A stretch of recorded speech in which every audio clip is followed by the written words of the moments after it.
My name is Diego. I am 17 years old. And this is the story of the family vacation that turned into the worst nightmare of our lives. It's the story of how a place promising rest and tranquility transformed into a prison where we were hunted, watched, and terrorized by someone who turned the suffering of others into their personal entertainment. It all began in January of 2024, when my parents decided we needed a family vacation after a particularly tough year. Dad had been working overtime at his accounting firm. Mom had been coping with the death of my grandmother, and I had been dealing with issues at school that created tension at home. We need to reconnect as a family, Mom had said while browsing options online. Something far from the city, peaceful, where we can relax. She found a lovely hotel, a 4-star establishment. The photos showed an elegant building surrounded by forests, with a large pool, a spa, and spacious rooms with mountain views. "Look at this," Mom said, showing the reviews on the computer. 5 stars across all sites. Exceptional service. Relaxing atmosphere. Perfect for families. My younger sister, Sophia, 14 years old, was immediately excited by the photos of the pool and recreational activities. I was less thrilled. I'd rather spend the vacation at home playing video games, but I knew the family needed this time together. We booked a family suite for 1 week, from Monday the 15th to Monday the 22nd of January. We had no idea we were booking our own torment. The drive to the hotel was pleasant. The road wound through beautiful landscapes, and gradually the stress of the city faded as we ventured into the mountains. The hotel was indeed impressive. It was a 5-story building designed in a modern colonial style, with wrought iron balconies and meticulously maintained gardens. The main entrance had marble columns and an elegant fountain. "Wow," Sophia murmured as Dad parked. "It's like a castle." At the reception, we were greeted by an older, elegant woman with a smile that seemed genuinely warm. "The Morales family. We've been expecting you. I'm Mrs. Vega, the manager. I hope you enjoy your stay with us." She handed us the keys to room 402, a suite on the 4th floor with a panoramic view of the mountains. Breakfast is served from 7 to 10, lunch from 12 to 3, and dinner from 7 to 10 p.m., she explained as she escorted us to the elevator. "We have activities scheduled every day: mountain hikes, yoga classes, karaoke nights, and of course, the pool and spa are available 24 hours. The room was spectacular. A spacious living area with leather sofas, 2 separate bedrooms, 2 full bathrooms, and a large balcony overlooking a green valley stretching to the horizon. "This is incredible," Dad said, clearly impressed. "Worth every penny." After unpacking, we went down to the hotel restaurant for lunch. The food was excellent, the service attentive, and the atmosphere relaxed. Sophia had already made friends with other kids at the pool, and my parents seemed more at ease than I'd seen them in months. It was a perfect afternoon. It was the last perfect afternoon we would have. That night, after dinner, I decided to explore the hotel while my parents had wine at the bar and Sophia played in the game room. The hotel was larger than it had initially seemed. Beyond the 5 main floors, there were basements with storage and maintenance areas, and an attic that appeared to be under construction or renovation. It was while exploring the 5th floor that I noticed something odd. I was walking down a hallway, supposedly leading to a conference area, when I saw a man standing at the end of the corridor. He wasn't doing anything in particular, just standing there, looking in my direction. He was tall and thin, about 40 years old, dressed in casual but expensive clothing. His hair was black with some gray at the temples, and he wore gold-framed glasses. What unsettled me wasn't his appearance, but the intensity with which he stared at me. "Sorry," I said as I approached. "Do you know if there's anything to see up here?" He didn't respond immediately. He just looked at me for several seconds with an expression I couldn't decipher. "Everything worth seeing is on the lower floors," he finally said. His voice was soft, but there was something in his tone that made me nervous. "Oh, okay. Thanks." I turned to leave, but then he added, "Are you here with your family?" "Yes," I replied, wondering why he wanted to know. "How nice. Families are special. I hope you enjoy your stay." There was something about the way he said special that made me uneasy. I quickly returned to our room, but for the rest of the night I couldn't shake the feeling that the encounter had been strange. That night, I had trouble sleeping. Every time I was about to drift off, I heard noises in the hallway. Soft footsteps, doors opening and closing, whispered conversations. At 3 a.m., I got up to use the bathroom and glanced out the window toward the hotel garden. There was someone standing in the garden, looking up at our balcony. By the time I grabbed my glasses and looked again, they were gone. The next morning at breakfast, I saw the man from the 5th floor again. He was sitting alone at a table across the restaurant reading a newspaper, but occasionally glancing in our direction. "Dad," I whispered, "do you see the man at table 12? The one with glasses." Dad looked discreetly. "What about him?" "I ran into him last night on the 5th floor. He acted weird." "Weird how?" "I don't know, just weird. And now he's watching us." Dad observed the man for a few more seconds. "Maybe he's just shy and wants to make conversation. Hotels can be lonely for people traveling alone." I wanted to believe him, but something in my gut told me there was more to it. After breakfast, we went to the pool. It was a beautiful morning, sunny but not too hot. Sophia jumped right into the water, and my parents settled into lounge chairs with books. I was swimming when I noticed the man with glasses had appeared on a terrace overlooking the pool. He had a camera with a long telephoto lens and seemed to be taking photos. At first, I thought he was photographing the scenery, but the direction of the camera suggested he was taking pictures of the people at the pool. "Mom," I called from the water, "do you see the man on the terrace?" Mom looked up. "The one with the camera?" "Yeah." "Does it seem normal to you that he's photographing people at the pool?" Mom frowned. "Maybe he's a professional photographer documenting the hotel." But when the man realized we had noticed him, he immediately lowered the camera and disappeared from the terrace. That wasn't the behavior of a professional photographer. That afternoon, after lunch, I went back to our room to grab my book. My parents and Sophia had gone to a yoga class, but I had a headache and decided to rest. When I opened the door to the room, I immediately knew something was wrong. It wasn't anything obvious. Our belongings were still in place. Nothing seemed stolen. But there were small details that were off. My backpack, which I'd left closed, was slightly unzipped. The book I'd been reading, which I'd left face down on the nightstand, was now face up. Dad's laptop, which had been closed, now had a small blinking light suggesting it had been recently turned on. Someone had been in our room. I immediately called the front desk. "Mrs. Vega? This is Diego Morales, room 402. I think someone entered our room." "Oh, I'm sorry, Mr. Morales. It was probably housekeeping. They sometimes do extra cleaning during the day, but shouldn't they ask permission first?" "Normally, yes, but if the room was unoccupied." "But there was a do not disturb sign on the door." There was a pause. "I'll look into it immediately. Is anything missing?" "I don't think so, but it's clear someone went through our things. I assure you, we'll get to the bottom of this. In the meantime, I'll have the locks on your room changed as a precaution." An hour later, a technician came to change the locks. He was efficient and professional, but I noticed he had the same cautious expression I'd seen on other staff when I mentioned the incident. "Has this happened before?" I asked. "What's that?" "People entering rooms without permission." "I wouldn't know," he replied, but his tone suggested he knew more than he was willing to admit.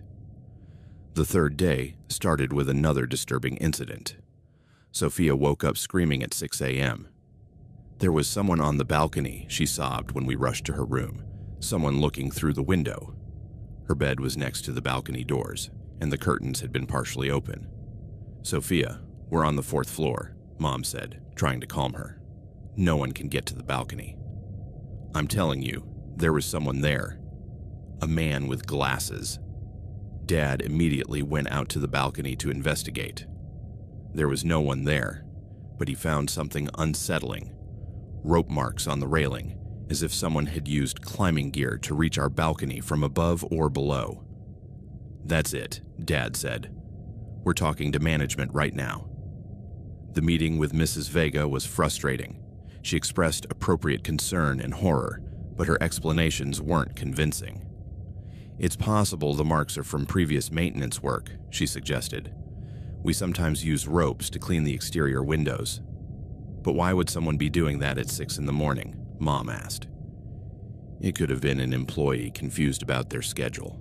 "Mrs. Vega," Dad said firmly, "my 14-year-old daughter says she saw a specific man on our balcony. The same man my son has noticed acting strangely during our stay." "Can you describe this man?" We gave a detailed description of the man with glasses. "I don't recognize that description among our employees," Mrs. Vega said, "but I'll check the guest registry and security cameras." "Are there cameras on the balconies?" I asked. "Not on the balconies themselves, but in the hallways and common areas." She promised a thorough investigation and offered to change our room, but Dad decided we'd stay where we were with added security measures. "If someone is targeting us," he said, "changing rooms won't stop them. But I'm going to make sure they can't get near us." That afternoon, while my parents discussed additional security measures with management, I decided to do my own investigation. I started by discreetly asking other guests if they had noticed anything strange. An elderly couple in room 301 mentioned seeing someone lurking in the hallways at night. A family with young children in room 205 said their kids had reported seeing someone watching from the trees while playing in the garden. But the most disturbing account came from a young woman on her honeymoon with her husband. "That man with glasses," she said when I described the individual. "I've seen him following me. Yesterday, he was at the spa at the same time as me, and today he showed up at the restaurant right after we sat down. My husband thinks I'm being paranoid, but there's something very uncomfortable about the way he looks at me." "Have you reported this?" I tried, but the receptionist said it's probably just a coincidence. It's a small hotel, and it's normal to run into the same guests in different places. But it didn't feel like a coincidence. It felt like systematic surveillance. I decided to confront the man directly. I found him in the hotel library, a small room on the second floor filled with old books and leather armchairs.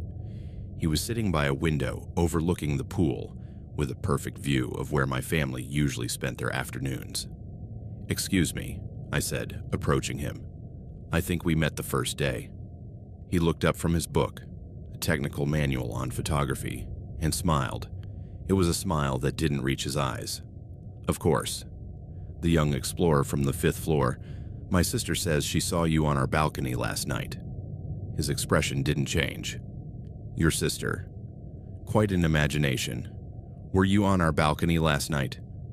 "Why would I be on your balcony?" "I have my own room. That's what I'm wondering." "Maybe your sister had a bad dream." Kids often confuse dreams with reality. She's not a little kid. And the rope marks on the railing weren't a dream. For the first time, his expression shifted, just slightly, but I saw a flicker of something, maybe surprise or irritation. "I don't know anything about rope marks," he said, returning to his book. "Maybe you should talk to maintenance." "What's your name?" I asked directly.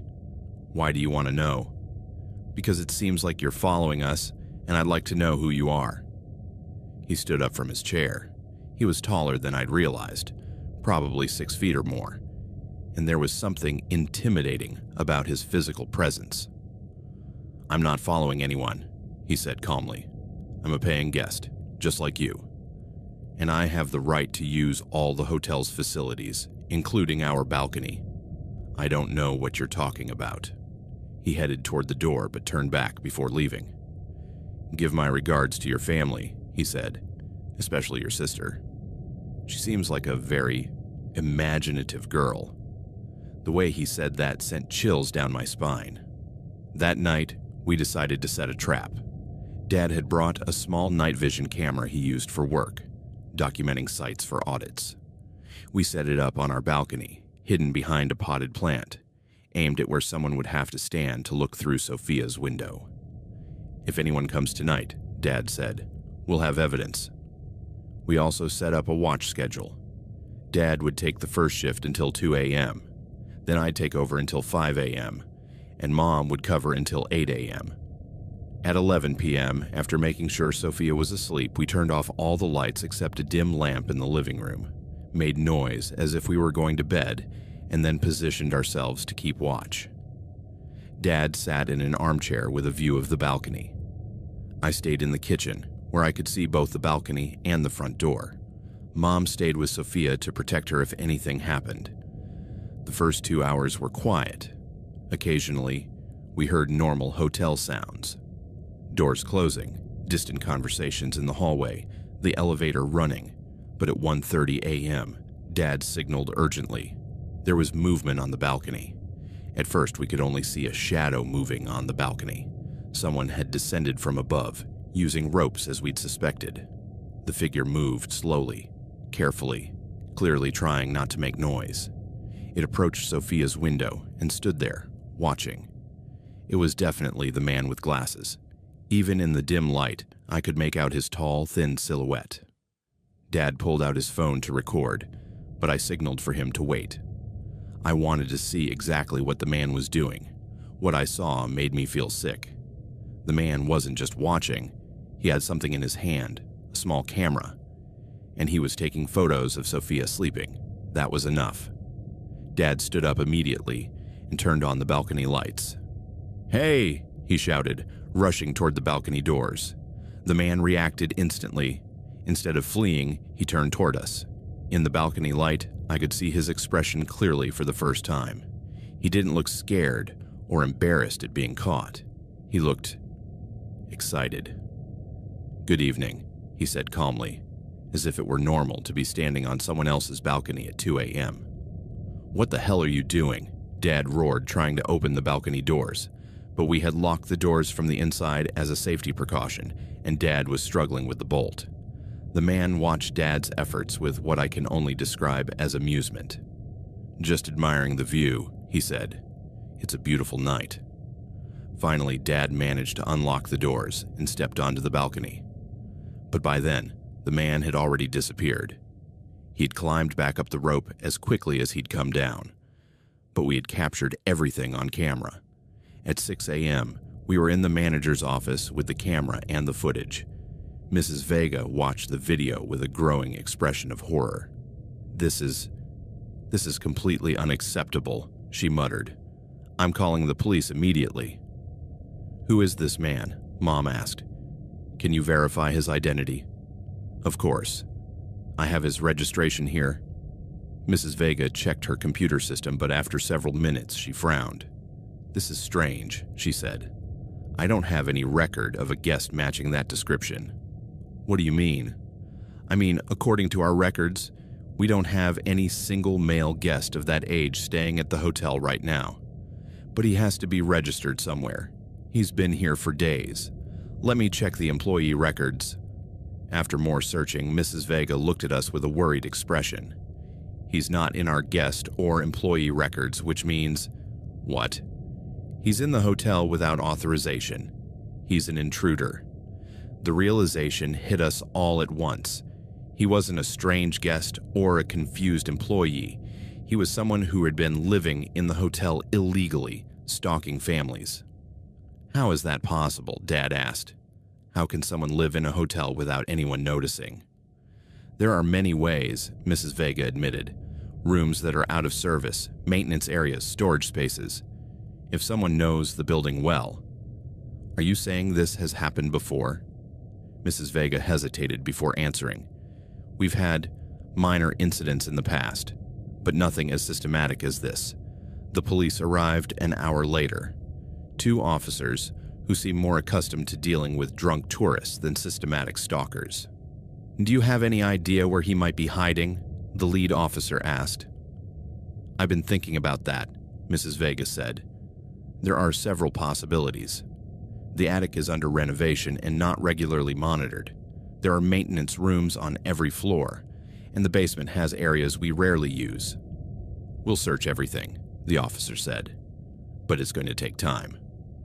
What we didn't expect was that he was watching us during the search. While the police systematically searched the hotel, I received a message on my phone. It was from a number I didn't recognize. "You're wasting your time. I know this place better than they do, and now that you've involved the police, the rules of the game have changed." "Dad," I shouted, showing him the message. We immediately showed it to the police. "Can you trace this number?" Dad asked. "It's a temporary number generated by an app," the officer said after checking.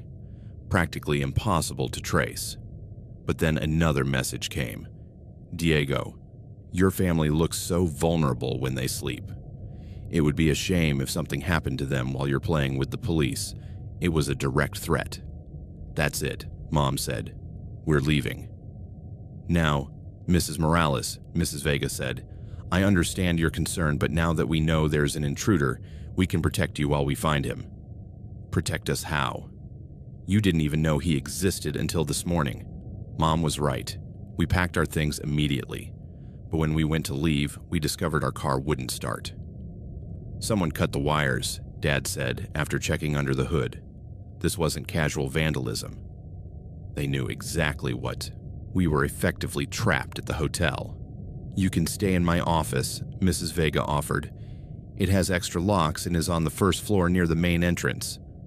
We didn't have many options, but before we could agree, another message arrived. "No matter where you hide in the hotel, I know every room, every hallway, every hiding spot. And now that you've ruined my fun, I'll have to find new ways to entertain myself." "Fun," Mom muttered, reading the message. "He sees us as entertainment." A fourth message came immediately, especially little Sophia. "She's been very photogenic. That was too much for Dad." He stormed toward the police officer. "I want you to call for backup. This guy is escalating. He's not hiding anymore. He's openly threatening us." "I've already called for backup," the officer assured, "but they're an hour away." "It's a rural area." "An hour?" Mom asked, panic in her voice. As if he were listening to our conversation, another message arrived. "An hour is a long time." A lot can happen in an hour. What followed were the 6 most terrifying hours of my life. The stalker had decided to abandon subtlety and turn his obsession into an active game of psychological terror. Messages arrived regularly every 10 to 15 minutes. Sophia looks so scared. Does she know what happens to scared little girls who are alone? "Diego, did you know your Facebook profile has no privacy settings? I've learned a lot about you. Mrs. Morales, your sister Laura, lives alone in Mendoza, doesn't she? It would be terrible if something happened to her while you're busy here." Each message demonstrated that he hadn't just been physically stalking us. He had been researching our lives, our families, our vulnerabilities. "How does he know about my sister?" Mom asked, trembling. "He's been studying us," Dad said grimly. "Probably for weeks before we arrived."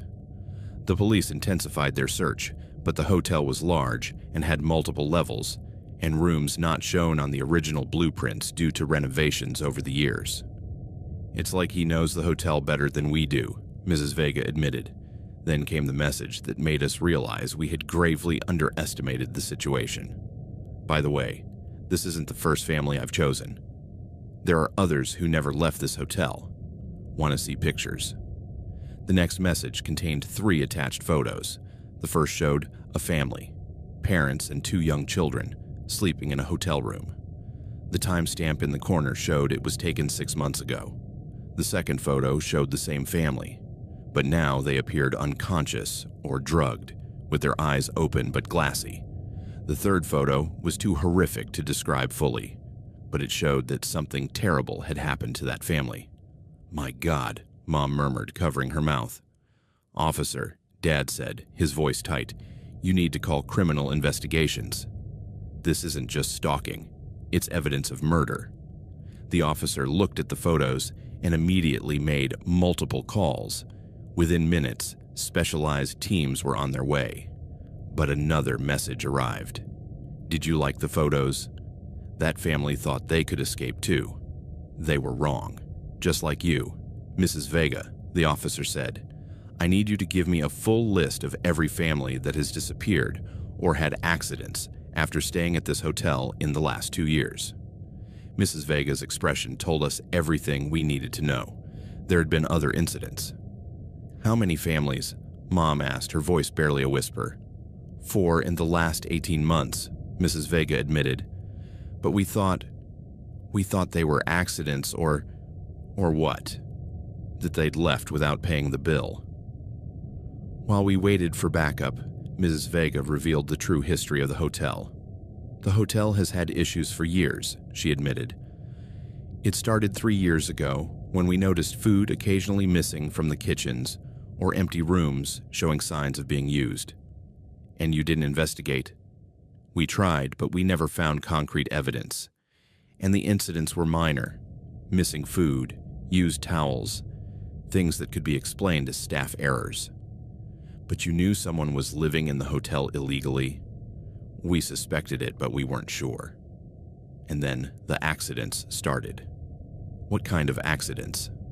Families who supposedly left in the middle of the night without paying, cars found abandoned on mountain roads, police reports suggesting the families had accidents while exploring dangerous areas, but you knew something else was going on. We started to suspect when we found evidence in some of the rooms after the family supposedly left. What kind of evidence? Mrs. Vega hesitated. Blood, signs of a struggle, personal belongings no family would voluntarily leave behind. And you never called the police? We tried, but the investigations always concluded they were accidents. And we were afraid that if it went public, it would ruin the hotel. The magnitude of what she was saying hit us gradually. The hotel had been covering up murders to protect its reputation. How many families have died? Dad asked. We don't know exactly. Maybe 6 or 7 in the last 3 years. And you never did anything to stop it? We didn't know how. We couldn't find him. We couldn't prove it. And every time we tried to investigate, he seemed to disappear for months. As if he had been listening to the conversation, another message arrived. Mrs. Vega is telling you my story. Did she mention how much I enjoyed the Chen family or the Rodriguez twins? Backup arrived at dusk, a specialized federal police team with advanced tracking equipment and experience in serial killer cases. This individual has turned the hotel into his hunting ground, the team commander explained. He's had years to learn every inch of the building and set up hiding spots the management probably doesn't even know about. How are you going to find him? Mom asked. Using techniques he won't expect. Thermal detectors, listening devices, infrared cameras. It's going to be hard for him to hide from military-grade technology, but even as he spoke, another message arrived. New toys. Interesting, but I know this hotel better than you know your own house. And I have surprises you don't expect. The commander read the message and frowned. This guy is more sophisticated than I thought.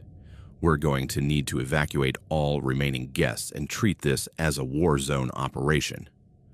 But evacuating us wasn't going to be simple. You can't leave until we catch him, the commander explained. He's shown he can track and find his targets outside the hotel. Your only safety is if we neutralize him here. We were trapped until they caught or killed him. The intensive search began at dawn on the 5th day. Specialized teams systematically searched every inch of the hotel, using technology that could detect human presence through walls. But the killer had had years to prepare. The first surprise came when the team started finding secret rooms not shown on any hotel blueprints. Rooms he had built himself over the years, connected by tunnels he had dug within the walls. In these rooms, they found evidence confirming our worst fears. Photos of dozens of families, personal belongings that had belonged to victims, and surveillance equipment he had used to study his targets for days before attacking. But they also found something even more disturbing. Detailed plans for what he had been planning to do with us. Don't read this, the commander warned when I insisted on seeing the documents. It's detailed and specific in ways you won't want to remember. But I read enough to understand that we had been chosen not just as victims, but as the grand finale of his career. He had been planning to make our elimination more elaborate and prolonged than any of the others. The final confrontation came unexpectedly. We were in the manager's office, waiting for updates from the search team, when we heard gunshots from the upper floor. "We've got him!" a voice shouted over the radio. "Fourth floor, east wing!" But then a different response came. Negative. It was a decoy. "He's in the basement." More gunshots, this time from below. "That's a decoy too. He's in multiple locations." The commander realized what was happening. He's been using tunnels and communication systems to make it seem like he's in multiple places at once. But then the lights went out. The entire hotel plunged into complete darkness. "Emergency generator," someone muttered. But the emergency lights didn't come on. He sabotaged the entire electrical system, the commander realized. In the pitch black, we heard his voice over the hotel's intercom system. He had gained access to the communication system. "Now it's a fair game. You in the dark, just like I've been for years. Want to play hide and seek?" What followed was a nightmare of pure terror in complete darkness. The killer knew the hotel perfectly and could move without light. The police teams, despite having flashlights and night vision gear, were at a severe disadvantage. "Stay together," the commander ordered. "Do not separate for any reason." But the hotel had become his territory, and he had spent years preparing for exactly this situation. The attacks began after 20 minutes. First came traps, tripwires stretched at ankle height, small pits dug in strategic locations, sharp objects placed where someone might stumble. Then they became more direct. We heard screams from officers who had been attacked in the dark, followed by his voice over the intercom. "3 down. How many left?" The commander made a desperate decision. "We're evacuating the family. It's too dangerous to keep them here." But when we tried to reach the exits, we discovered all the exterior doors had been barricaded from the outside. He locked us in, Dad realized. This is exactly what he wanted. The voice over the intercom confirmed our fears. "Morales family, this is for you. Everyone else is just obstacles. But you are the guests of honor in my grand finale. What do you want from us?" Mom shouted at the intercom. "I want you to run. I want you to hide. I want you to feel what all the other families felt before I found them. And then you'll become part of my permanent collection. Forever." The commander had a decision to make. Continue searching for the killer in the dark, risking more of his men's lives, or try to protect us until backup arrived, with equipment to break through the exterior barricades. "How long for backup?" he asked. 2 hours. Someone responded over the radio. 2 hours is an eternity in this situation, he muttered. As if he had been listening, the voice over the intercom announced, 2 hours. Perfect. That's enough time to play with each family member, individually. The mistake came when one of the officers tripped in the dark and his flashlight broke. In the confusion of trying to help him, our group got separated. Suddenly, Mom and Sophia were on one side of the hallway, Dad and I on the other, and the police were scattered between us. "Don't move," the commander shouted. "Stay exactly where you are until we can regroup." But then we heard something that chilled our blood, Sophia's laughter. "Sophia," Mom called. "Where are you?" "I'm here, Mom," Sophia's voice replied, "with my new friend." But something about her voice sounded off, too calm for the situation. "Sophia, are you okay?" Dad asked. "I'm perfectly fine," she replied, but it was now clear her voice was coming from the hotel's intercom. He had my sister. "Do you want to see little Sophia again?" the killer's voice asked over the intercom. "If you hurt her, I'll kill you," Dad roared. "I'm not going to hurt her yet, but that depends on you. What do you want?" "I want you to play my final game. The rules are simple. You have 1 hour to find me. If you find me, Sophia lives. If you don't find me, He didn't finish the sentence. "Where is she?" Mom asked, her voice breaking with panic. "She's safe. For now, but the clock is ticking." The commander approached us in the dark. "We're not playing his game," he whispered. "We're going to find her using professional methods." But the voice over the intercom had heard, "Oh, but you will play my game. Because if I see a single thermal detector or infrared camera, the game ends immediately. And Sophia won't be happy with the outcome." We were checkmated. The longest hour of my life began at that moment. In near complete darkness, using only small flashlights to avoid him noticing technical equipment, we began searching for Sophia. The hotel had become a maze of terror. Every hallway could lead to a trap. Every room could be where he was holding my sister. Every shadow could conceal the killer waiting to strike. "Sophia," I whispered into the darkness. "If you can hear me, make a sound." Nothing. "Sophia," Mom shouted, abandoning any pretense of stealth. From the intercom came her voice. "I'm okay, Mom, but you have to find me soon. Where are you?"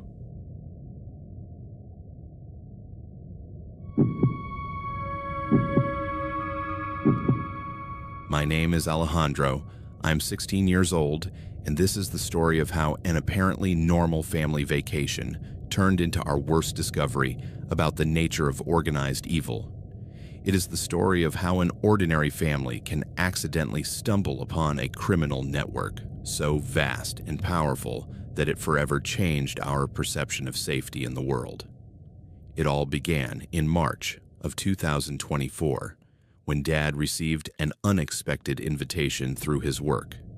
He was a partner at a medium-sized architecture firm, and one of his most important clients offered a week-long stay at a luxury resort on the Atlantic coast as a thank you for a successful project. "It's the Hotel Majestic," Dad explained during dinner, showing us an elegant brochure. 5 stars, full spa, activities for the whole family. "Mr. Herrera says it's one of the best places on the coast." Mom examined the photos with interest. She was a history teacher and had been overworked lately, preparing a new curriculum for the Ministry of Education. "It looks beautiful," she admitted, "and it's completely free. All expenses paid. Room, meals, activities. All we have to do is get there." My younger sister, Isabella, 13 years old, was immediately excited. "Does it have a pool?" "And a beach?" "It has everything," Dad assured her. "It's an incredible opportunity."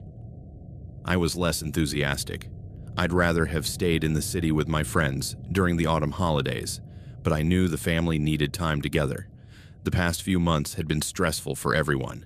Dad working late, Mom under work pressure, and Isabella dealing with typical early teenage issues.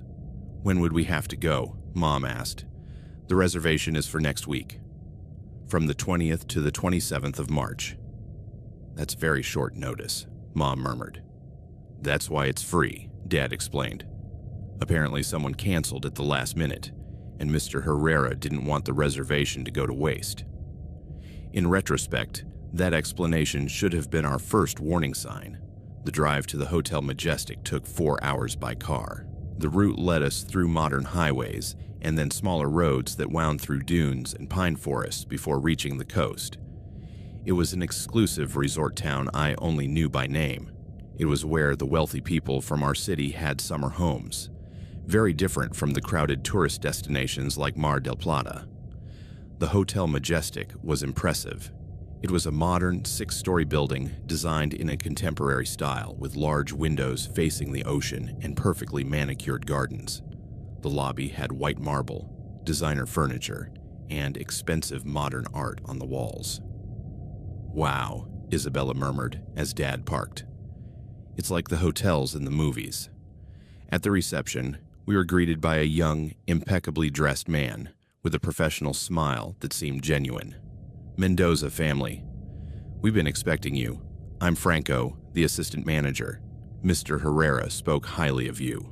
He handed us the keys to a suite on the 5th floor with a panoramic view of the sea.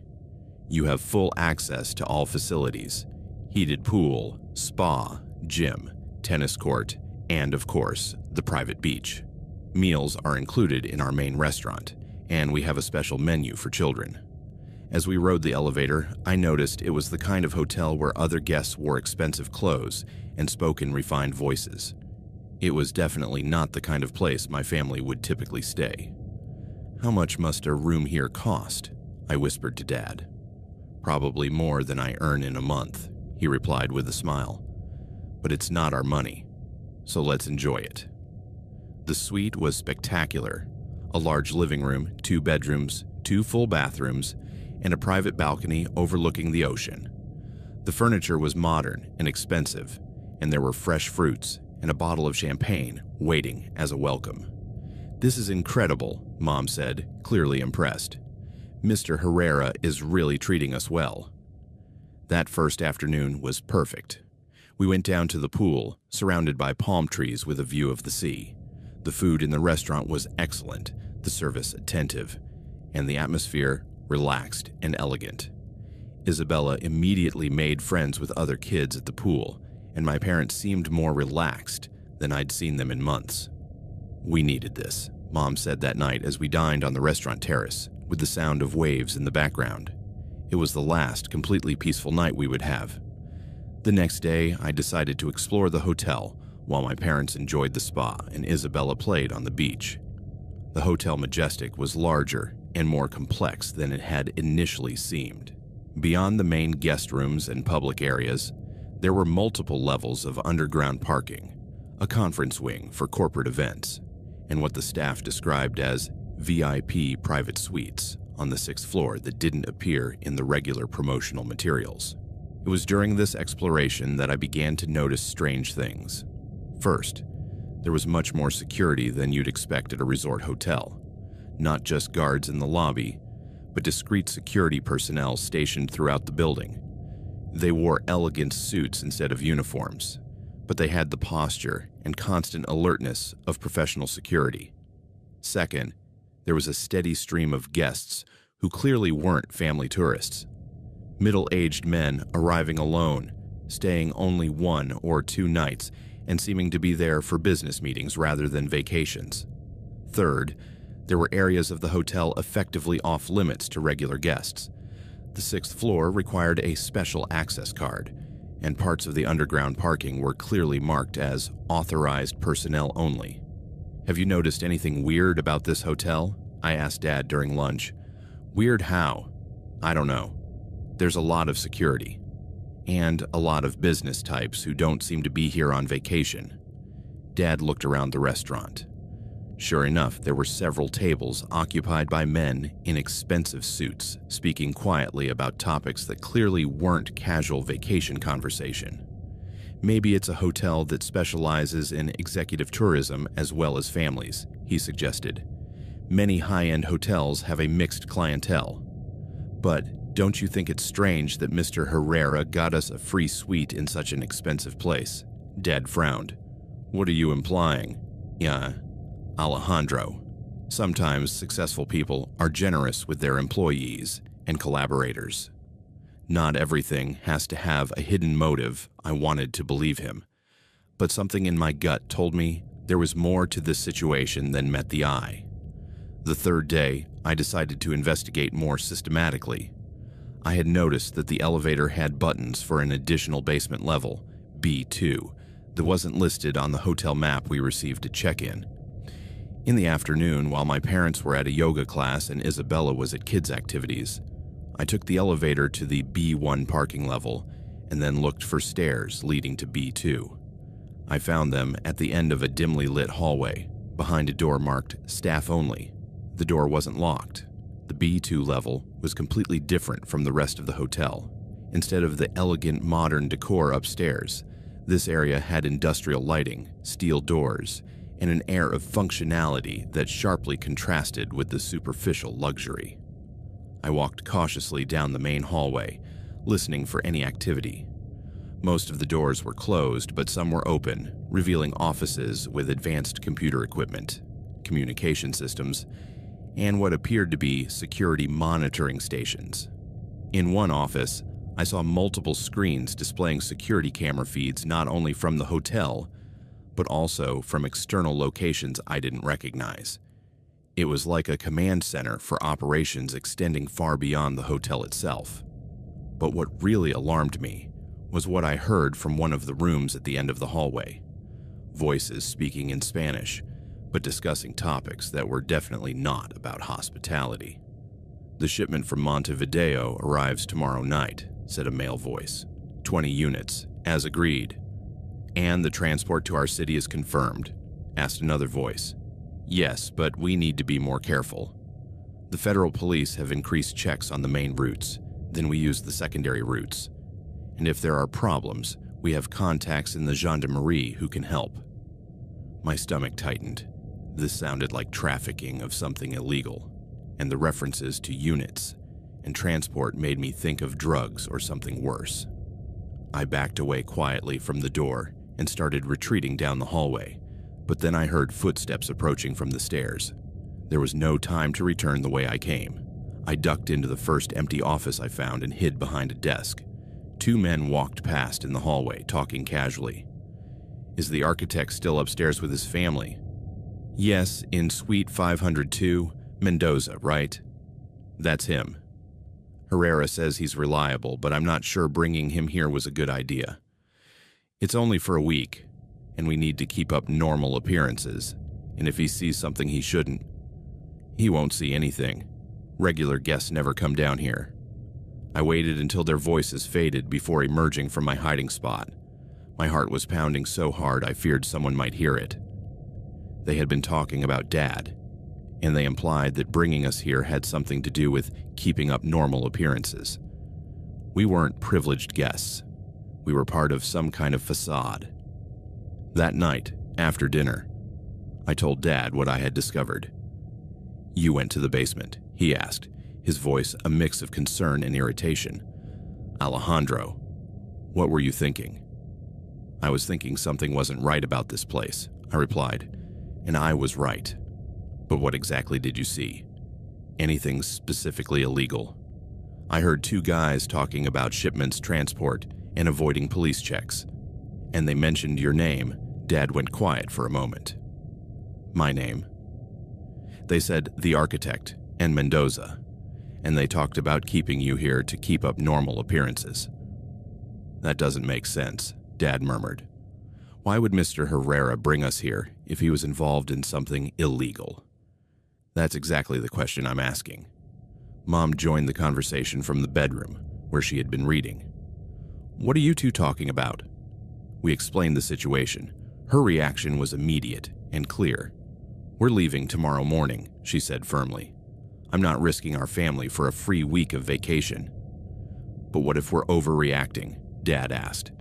"What if it was just a business conversation Alejandro misinterpreted?" "Carlos," Mom said, using the tone that signaled the discussion was over. "Our son overheard men discussing avoiding police checks and mentioning your name. We're not staying to find out if it's innocent or not. But when we went to the reception that night to inform them we were leaving early, we discovered we had a problem." "I'm sorry," said the night receptionist, "but your reservation was prepaid for a full year. I can't process an early checkout without management authorization." "A full year?" Dad asked. "But we only booked for a week." "According to our system, Mr. Herrera paid for 52 weeks of access to the suite. You can use it any time over the next year." "That can't be right," Mom said. "We want to leave tomorrow. You'll have to speak with management during office hours." "I'm sorry, but I don't have the authority to change reservations of this type." It was almost midnight. We'd have to wait until morning to resolve this. "Fine," Dad said finally. "We'll talk to management tomorrow." But as we returned to the suite, I noticed there was more security personnel in the hallways than I had seen before, and they all seemed to be paying specific attention to us. The next morning, we discovered our problems were more complicated than we had thought. First, our car wouldn't start. Dad called a local mechanic, who said it seemed to be an issue with the electrical system that would take several days to repair. Second, when Dad tried to contact Mr. Herrera to clarify the reservation situation, he discovered his phone number was disconnected. Third, the hotel management insisted the reservation was confirmed and prepaid, and they couldn't process a checkout without documentation from the original payer. "It's like we're trapped here," Mom murmured, after spending 2 hours in the hotel's administrative office with no resolution. "We're not trapped," Dad said, but his voice sounded less convincing than he intended. "We can take a taxi or a bus back to our city, and leave the car here, if necessary." But when we tried to call taxis or transport services, we discovered there was a technical issue with the hotel's phone lines, and our cell phones had no signal. "Doesn't this seem like too much of a coincidence?" I asked. Dad had to admit it did. "All right," he said finally. "We'll walk to the town and find transport there." The town was small but had some basic services about 2 kilometers from the hotel. We decided to walk there as a family and find a way back to our city. But when we reached the main road leading to the town, there was a police checkpoint. "Where are you headed?" asked one of the officers. "To the town," Dad replied. "We're guests at the Hotel Majestic." "Ah, yes. There's a security issue in the area. You'll have to return to the hotel until it's resolved." "What kind of security issue?" "Reported suspicious activity. It's a temporary precaution." "How long?" "I couldn't say. Maybe a few days." When we returned to the hotel, Franco, the assistant manager, was waiting for us in the lobby. "Mendoza family, I heard you had some issues this morning. We want to leave," Mom said directly.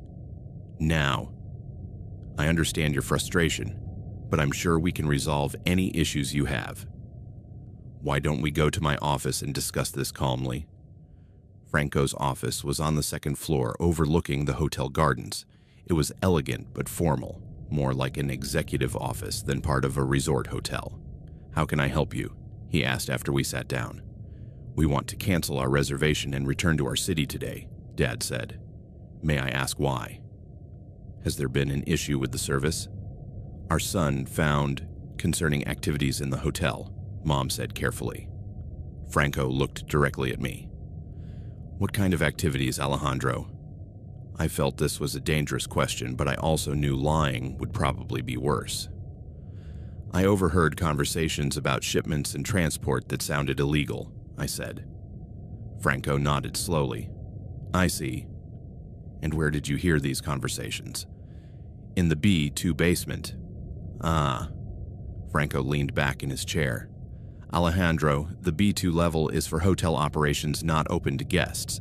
It's possible you overheard discussions about hotel logistics that sounded more sinister than they actually were." "Hotel logistics that involve avoiding police checks?" I asked.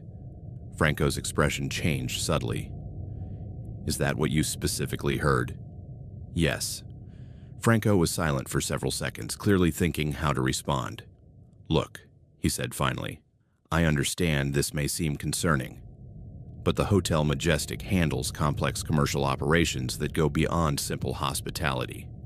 We import specialty foods, wines, luxury items. Sometimes these processes involve navigating complicated regulations." "Are you saying you're smuggling?" Mom asked. "I'm saying that international commercial operations sometimes require creativity to handle Argentine bureaucracy," Franco replied carefully. Dad leaned forward. "Franco, we just want to leave. We don't care what you're doing here, but we don't want to be involved." "I understand completely," Franco said, "and I'm sure we can resolve this. But it will take a day or two to arrange transport and sort out the issues with your reservation." "A day or two?" "At most.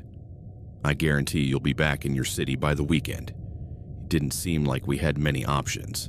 "All right," Dad said reluctantly, "but we want written confirmation that we're leaving on Saturday." "Of course," Franco assured, "and in the meantime, please enjoy the facilities. You're here as our guests." But as we left the office, I noticed something that unsettled me. There were security cameras in the hallway I hadn't seen before, and they seemed positioned specifically to monitor the entrance to Franco's office. We weren't just guests, we were people under surveillance. For the rest of the day, I became hyper-aware of the presence of security personnel around the hotel. Now that I knew what to look for, It was obvious we were being constantly monitored. There was always someone in the lobby when we exited the elevator. There were staff working in the gardens who could see us from our suite's windows. There were maintenance workers in hallways near wherever we went. "Do you notice them too?" I asked Isabella while we were at the pool. "Notice what?" "The guys who are always around us." Isabella looked around. "You mean the staff?" "Yeah, but notice how there's always one nearby, no matter where we go." Isabella watched for a few minutes and then nodded slowly. "You're right. It's like they're following us. Exactly. Are we in trouble? I don't know. But Mom and Dad are trying to get us out of here." That night during dinner, I tried to act normal while discreetly observing the restaurant staff. There were more waiters than necessary for the number of occupied tables, and several seemed to be paying more attention to our table than normal. After dinner, when we returned to our suite, we found that someone had been in the room. It wasn't obvious at first, but we gradually noticed small details. The clothes in our suitcases were slightly rearranged, toiletries in the bathroom were in slightly different positions, and Dad's laptop had been moved a few centimeters. "They're searching us," Dad murmured. "What are they looking for?" Mom asked. "I don't know. Maybe they want to make sure we don't have evidence of what we've seen." That night, we decided to take turns keeping watch. Dad would take the first shift, then me, then Mom. During my shift, around 2 in the morning, I heard noises in the hallway. I looked through the peephole and saw 2 men standing outside our door, speaking in low voices. One of them was holding something that looked like an access card. I woke Dad immediately. "There's someone outside," I whispered. "I think they're going to come in." Dad looked through the peephole. The men were gone, but he could hear sounds of activity in nearby rooms. "They're checking all the rooms on the floor," he realized. "Not just ours." "What are they looking for?" "Either they're looking for us, or they're doing some kind of general security sweep." Neither option was reassuring. The next day, things became clearer, but also much more terrifying. During breakfast, Franco approached our table with a serious expression. "Mendoza family, could you come to my office? There's something we need to discuss." It didn't seem like an optional invitation. In his office, Franco got straight to the point. "Alejandro, yesterday you mentioned overhearing conversations about shipments and transport. I need you to be very specific about exactly what you heard and where." "Why?" I asked. "Because there was a security incident last night, and we need to determine if it's related to what you heard." Dad leaned forward. "What kind of security incident?" "Someone tried to access restricted areas of the hotel." "We believe it might have been someone looking for information about specific operations. And you think we're involved?" Mom asked. "We're not accusing you of anything," Franco assured, "but we need to understand exactly what information might have been compromised." I looked at my parents, who nodded subtly. "I heard 2 men talking about a shipment from Montevideo arriving with 20 units, and they discussed using secondary routes to avoid police checks," I reported. Franco went very quiet for several seconds. "Anything else?" "They mentioned having contacts in the gendarmerie." Franco exchanged glances with someone standing behind us. I hadn't noticed there was another person in the office. "Thank you for your honesty," he said finally. "This is exactly the information we needed." "Now, can we leave?" Dad asked. "This is where the situation gets complicated," Franco replied. "The information Alejandro overheard is extremely sensitive. For the safety of everyone involved, including you, you'll have to stay here until we can resolve the security situation." "Are you holding us against our will?" Mom asked. "We're protecting you," Franco corrected. "If the information Alejandro heard gets to the wrong people, there could be serious consequences for many people, including your family." "What kind of consequences?" Dad asked. Franco didn't answer directly. "Just stay in the hotel, enjoy the facilities, and let us handle the situation. Everything will be resolved soon." As we left the office, I realized our situation had fundamentally changed. We were no longer guests under surveillance. We were prisoners, disguised as guests. That afternoon, I decided I needed to understand exactly what we had stumbled into. If we were going to be trapped here, I at least wanted to know why. I waited until my parents were at the spa and Isabella was at kids' activities, then returned to the B2 level. This time, I was more careful, using the emergency stairs instead of the elevator, and making sure no staff were nearby before descending. The B2 level was more active than the first time. There were voices coming from multiple offices, and I could hear equipment running, computers, printers, and what sounded like communication radios. I moved cautiously down the hallway, trying to eavesdrop without being detected. In the first office, I heard a phone conversation. Confirmed for tomorrow night. The ship will arrive at the port of Kaiken at 2 in the morning. We need to be there to receive the merchandise and transport it immediately. In the second office, another conversation. The numbers are good this month. 30 units processed, 25 delivered successfully. We only lost 5 in the process.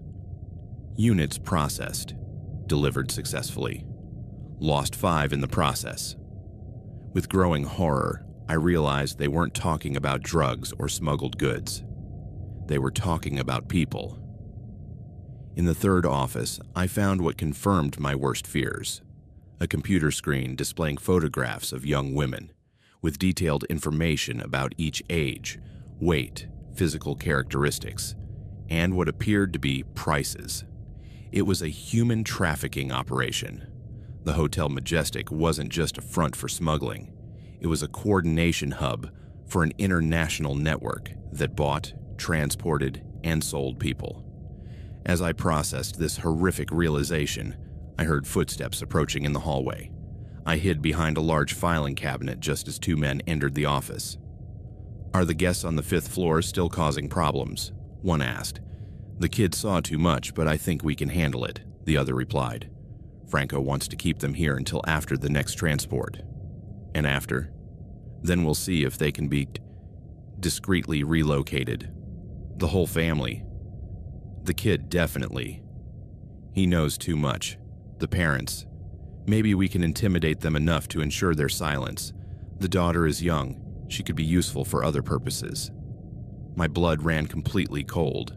They were talking about killing some of us and using Isabella for their human trafficking operation. I waited until they left before emerging from my hiding spot and running quietly back to the stairs. I had to find a way to get my family out of here before it was too late. When I returned to our suite, my parents had already come back from the spa. I immediately told them what I had discovered. Dad went pale. "Are you sure of what you heard?" "Completely sure." "And Dad, they specifically mentioned that Isabella could be useful for other purposes." Mom stifled a gasp and immediately went to get Isabella, who was on the balcony drawing. "We have to get out of here tonight," Dad said. "We can't wait until tomorrow." "But how?" Mom asked. "They're watching the hotel, our car doesn't work, and there's a police checkpoint on the road." "We'll have to get creative," Dad replied. We spent the next hour devising a desperate but potentially workable plan.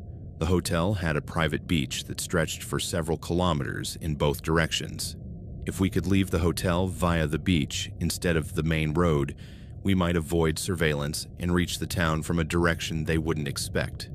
The problem was that we'd have to walk several kilometers along the beach at night, then find transport in the town without alerting anyone to what we were doing. "What about our stuff?" Isabella asked. "We leave it," Dad said firmly. "We can't risk being seen packing." "But my sketchbook." "Isabella," Mom said gently, "we'll buy another sketchbook. Right now, the important thing is getting out of here safely." The plan was simple. At 2 in the morning, when hotel activity would be minimal, we'd exit through the balcony door, descend the external emergency stairs to the garden, and then walk along the beach to the town. Once there, we'd find a taxi, a bus station, or any form of transport back to our city. "What if they catch us?" Isabella asked. Dad and Mom exchanged glances. "They won't catch us," Dad said finally. "But if something happens, Isabella, I want you to run as fast as you can and find help from any adult who isn't from the hotel. It was a risky plan, but it was our only option. At 2 in the morning, we began our escape. We exited onto the balcony silently, carrying only the essentials: identification documents, cash, and our cell phones. Everything else was left in the room to maintain the appearance that we were sleeping. The external emergency stairs were metal and made noise despite our efforts to be quiet. Each step sounded like a gong in the silence of the night. We reached the hotel garden without being detected, but then we had to cross a lit area to reach the beach. There were security guards patrolling the hotel perimeter, so we had to wait for the perfect moment when none were looking in our direction. "Now," Dad whispered, and we ran across the garden to the beach. The cold sand felt like freedom under our feet. But we knew the hard part was just beginning. The beach stretched in both directions. But to the south, we could see the lights of the town about 3 kilometers away. We started walking, staying close to the water where the sand was firmer, but also ready to hide behind the dunes if we saw any activity from the hotel. After walking for 30 minutes, we heard something that made us stop. The sound of vehicles approaching along the beach behind us. "Hide," Dad hissed, and we dove behind a large dune. 2 ATVs passed by on the beach, their powerful flashlights sweeping the area. The drivers were clearly looking for something, or someone. "They're looking for us," Mom murmured. "How did they know we left?" I asked. "Maybe they check the rooms regularly," Dad suggested. "Or maybe they have cameras we didn't see." The ATVs continued toward the town, then turned back, expanding their search pattern. "They're going to cover the entire beach," Mom realized. "We can't make it to the town on foot." But then Isabella had an idea that saved us. "What about those houses?" she asked, pointing to some structures along the coast we had passed. They were private summer homes, many of which were clearly empty during the off-season. "We could hide in one until morning," Dad suggested, "and then seek help from the neighbors." It was better than trying to evade the ATVs on the open beach. We found a house that was clearly unoccupied, no lights, no car in the driveway, and a stack of newspapers piling up at the door. Dad managed to open a back window, and we hid inside. The house was furnished but dusty, clearly unused for months. We sat in the living room in the dark, listening to the ATVs continue their search on the beach. "What do we do now?" Isabella asked. "We wait until sunrise," Dad replied. "Then we find the neighbors and ask for help." "What if the neighbors are involved with the hotel?" I asked. "It's a possibility," Dad admitted. "But we can't assume the entire town is corrupt." We spent the next 4 hours waiting for dawn, taking turns keeping watch at the windows.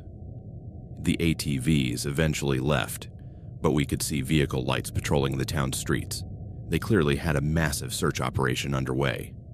At sunrise, we started seeing activity in the neighboring houses. An elderly woman came out to get the newspaper. A man began watering his garden. Normal town life. "I'll talk to the woman," Mom decided. Woman to woman, mother to mother. She approached the neighbor and started a conversation. From the window, we could see the woman looking concerned as Mom explained the situation. After a few minutes, Mom returned with the woman. "This is Mrs. Garcia," she introduced. "Her family has lived in the town for generations." "Are you in trouble with the hotel?" Mrs. Garcia asked directly. "Yes," Dad replied. "We saw things we weren't supposed to see, and now they're holding us against our will." Mrs. Garcia nodded grimly. "You're not the first family." "What do you mean?" "We've seen this before. Families who come to the hotel and then disappear. We were always told they left early, but what? But sometimes we find their belongings washing up on the beach." Over the next few hours, Mrs. Garcia explained the true situation in the town. "The Hotel Majestic controls much of the town," she told us. "They employ many locals, but they also have arrangements with local authorities." "What kind of arrangements?" Dad asked. "The kind that make the local police not ask questions when families disappear. The kind that make reports of suspicious activity never go anywhere." "Are you saying the entire local police force is corrupt?" "Not all of them," Mrs. Garcia said. But the ones who matter, yes. So what can we do? You need to get out of the area completely, and you need to contact federal authorities, not local ones. Mrs. Garcia had a plan. Her son lived in Pinamar 2 hours away and could come pick us up. Once there, we could contact the federal police and report what we had seen. But won't your son be in danger? Mom asked. My son is a retired naval officer, Mrs. Garcia replied with a smile. He knows how to handle difficult situations. She called her son immediately. He would be there in 3 hours. But while we waited, the situation grew more complicated. Around noon, the search intensified dramatically. From the windows of Mrs. Garcia's house, we could see hotel vehicles systematically patrolling every street in the town. It wasn't just ATVs now. There were trucks with security personnel stopping at every house to ask questions. They're searching house by house, Dad realized. They'll get here eventually, Mom added. Mrs. Garcia took us to her basement, where we had better cover. But we all knew that if they searched the house thoroughly, they'd find us. My son says he's an hour away, she reported after another phone call. But I don't know if we can wait that long. From the basement, we heard vehicles stopping outside, male voices asking questions of the neighbors. Have you seen a family with 2 kids? 4 people disappeared from the hotel last night. No, I haven't seen anyone unusual, a woman's voice replied, probably another neighbor. We're going to check the houses systematically. It's for safety. Do you have legal authorization for that? We have authorization from the local police. The voices got closer to our house. Knock, knock on the door. Mrs. Garcia. We're from the Hotel Majestic. We need to ask you some questions. We heard Mrs. Garcia's footsteps going up from the basement to answer the door. How can I help you? We're looking for a family that disappeared from the hotel. Have you seen anyone unusual in the area? No, I haven't seen anyone. Mind if we take a quick look? Just to make sure no one's hiding on your property. Do you have a court order? Ma'am, this is a public safety emergency. The family could be in danger. There was a pause. Then we heard footsteps entering the house. Check quickly and then leave, Mrs. Garcia said. In the basement, we prepared for the worst. If they found us, at least some of us would have to try to run and get help. We heard footsteps upstairs, moving from room to room. Is there a basement? A voice asked. My heart stopped. Yes, but I only keep old stuff down there, Mrs. Garcia replied. We'll take a look. Footsteps coming down the basement stairs. The 2 men from the hotel reached the basement with powerful flashlights sweeping every corner. We were hidden behind old boxes and stored furniture, but I knew it was only a matter of time before they found us. There they are, one shouted when his flashlight caught us. Run, Dad yelled. What followed was chaos. Isabella and I ran toward the stairs while Dad and Mom tried to block the men. One of them had some kind of weapon. I couldn't see what it was in the confusion. Mrs. Garcia, call the police, Mom shouted. The local police work for us, one of the men replied. Isabella and I reached the first floor, but there were more men waiting outside. We were surrounded. All right, said the man, who seemed to be the leader. Everyone stay calm. No one's going to get hurt if you cooperate. What do you want from us? Dad asked as he and Mom were brought upstairs. We just want you to come back to the hotel. There are important people who need to talk to you, and if we refuse. The man smiled, but it wasn't a friendly smile. You're not going to refuse.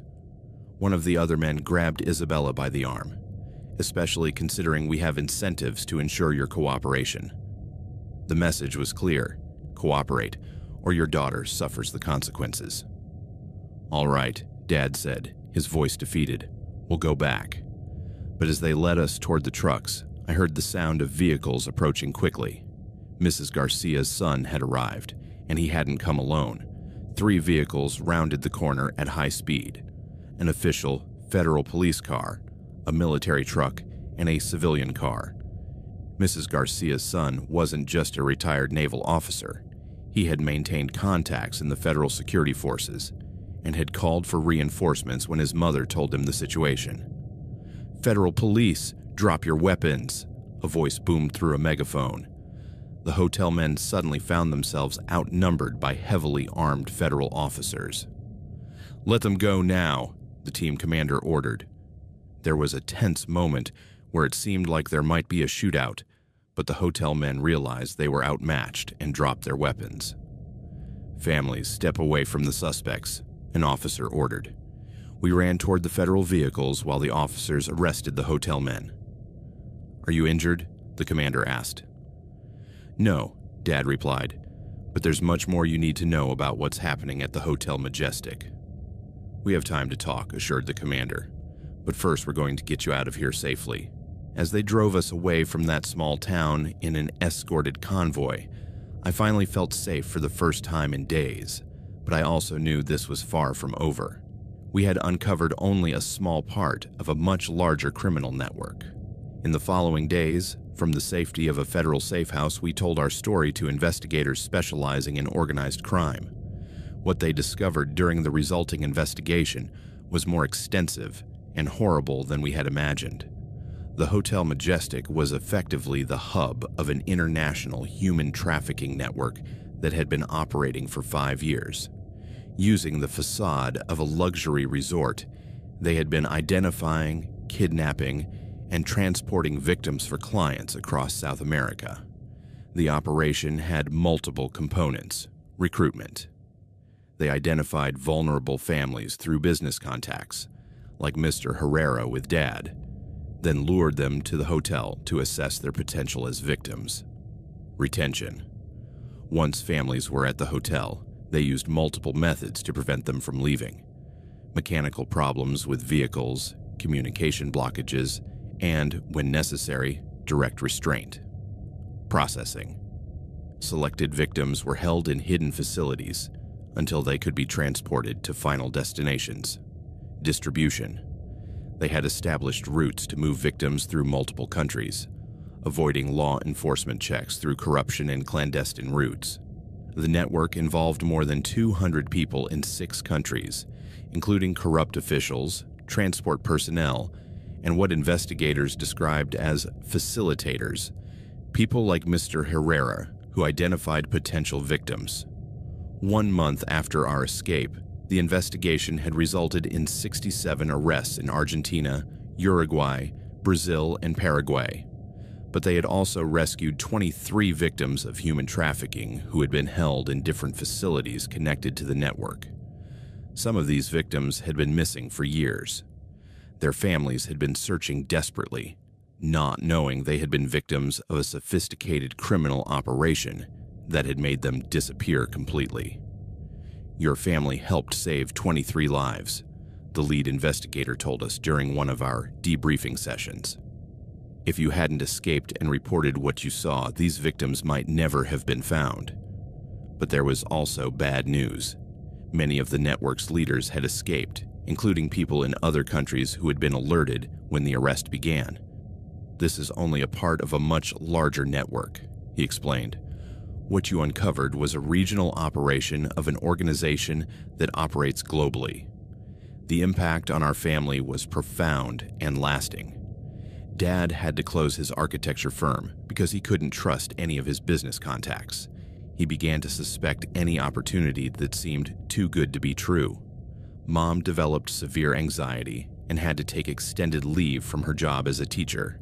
The idea that she had almost lost her children to a trafficking network haunted her. Isabella had nightmares for months and had to change schools because she couldn't concentrate. Therapy helped, but she changed from being a confident child to someone cautious with strangers and new situations. I developed what the therapist described as hypervigilance, a compulsive need to be constantly alert to potential dangers. For months after the incident, I couldn't relax in public places or trust authority figures I didn't personally know. 6 months after the incident, the trial of those arrested began in the city court. Our testimony was crucial in establishing how the network operated and how they identified victims. During the trial, additional details were revealed that made us realize how close we had been to becoming permanent victims. Mr. Herrera, Dad's client, who had arranged our free trip, had been identifying families for the network for 3 years. He had used his access to middle-class professionals to assess families that would be both vulnerable and valuable to the traffickers. They were looking for specific families, the prosecutor explained during the trial. Fathers with professional skills that could be useful for money laundering operations. Educated mothers who could be placed in high-level domestic positions, and especially children who could be trained for various purposes. The network had planned to keep Dad alive to use his architectural skills in constructing new clandestine facilities. Mom would have been sold to a wealthy family that wanted an educated, English-speaking nanny. Isabella had been destined for something prosecutors described only as specialized operations, a euphemism I preferred not to fully understand. As for me, there were 2 plans. If I could be intimidated into silence, they would have used me as a youth recruiter to identify other potential families among my school contacts. If I couldn't be controlled, I would have been eliminated. It has been 1 year since our escape from the Hotel Majestic, and our family has begun to heal, but we will never be the same. We have learned that organized evil is much more sophisticated and widespread than we imagined. They are not just individual criminals operating in the shadows. They are international networks with vast resources, government and law enforcement connections, and the ability to make entire families disappear without a trace. We have also learned that survival sometimes requires distrusting apparent generosity, questioning situations that seem too good to be true, and being prepared to act when instincts say something is wrong. Mr. Herrera was sentenced to 25 years in prison. Franco, the hotel manager, received life imprisonment.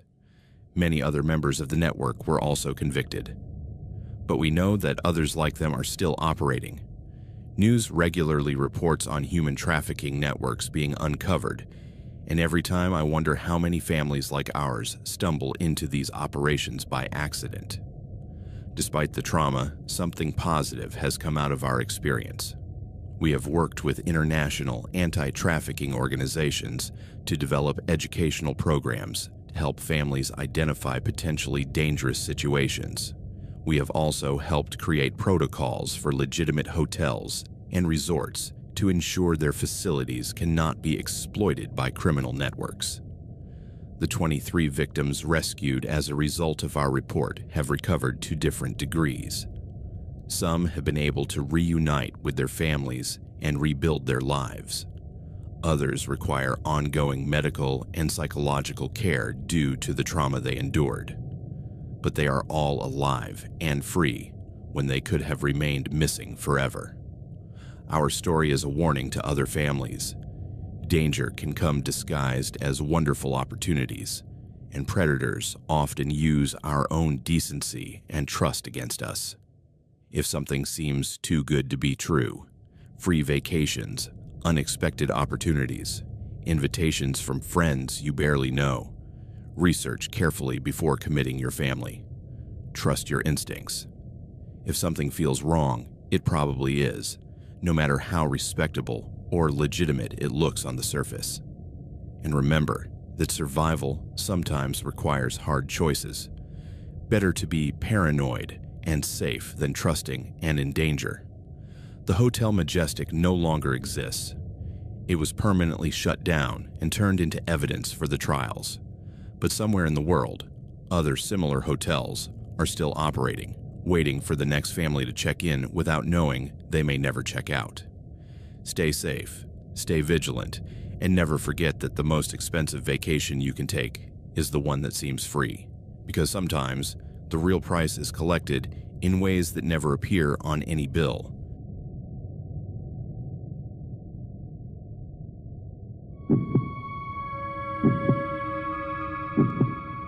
My name is Mia. I am 28 years old, and this is the story of how a vacation meant to be, my escape turned into the worst horror of my life.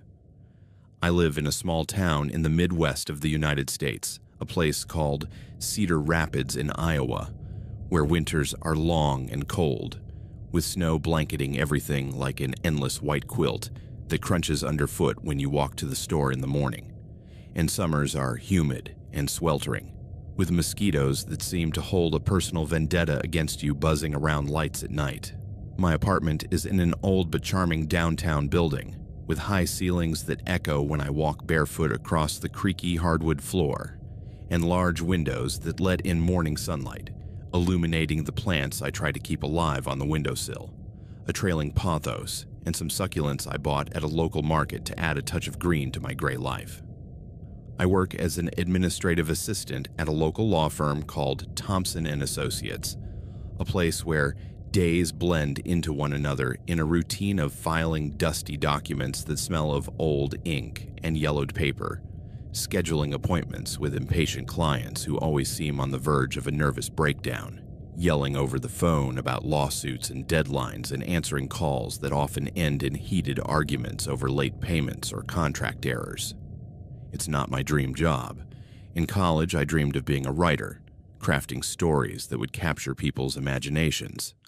But it pays the bills, covering the $850 a month rent, the ever-rising utility bills, and food for me and Buddy. And after my divorce from Tom 2 years ago, that's what I value most: financial and emotional stability that lets me rebuild my life step by step. Tom was a controlling man, always questioning my smallest decisions, like what clothes I wore to dinner, or why I spent time with my friends, criticizing everything from how I cooked pasta to how I organized the closet. And our relationship started with promises of eternal love, unromantic starlit dates but turned toxic, with arguments escalating into shouting matches that echoed off the walls of our shared home, and a gradual isolation from my family and friends that left me feeling alone, even in his company.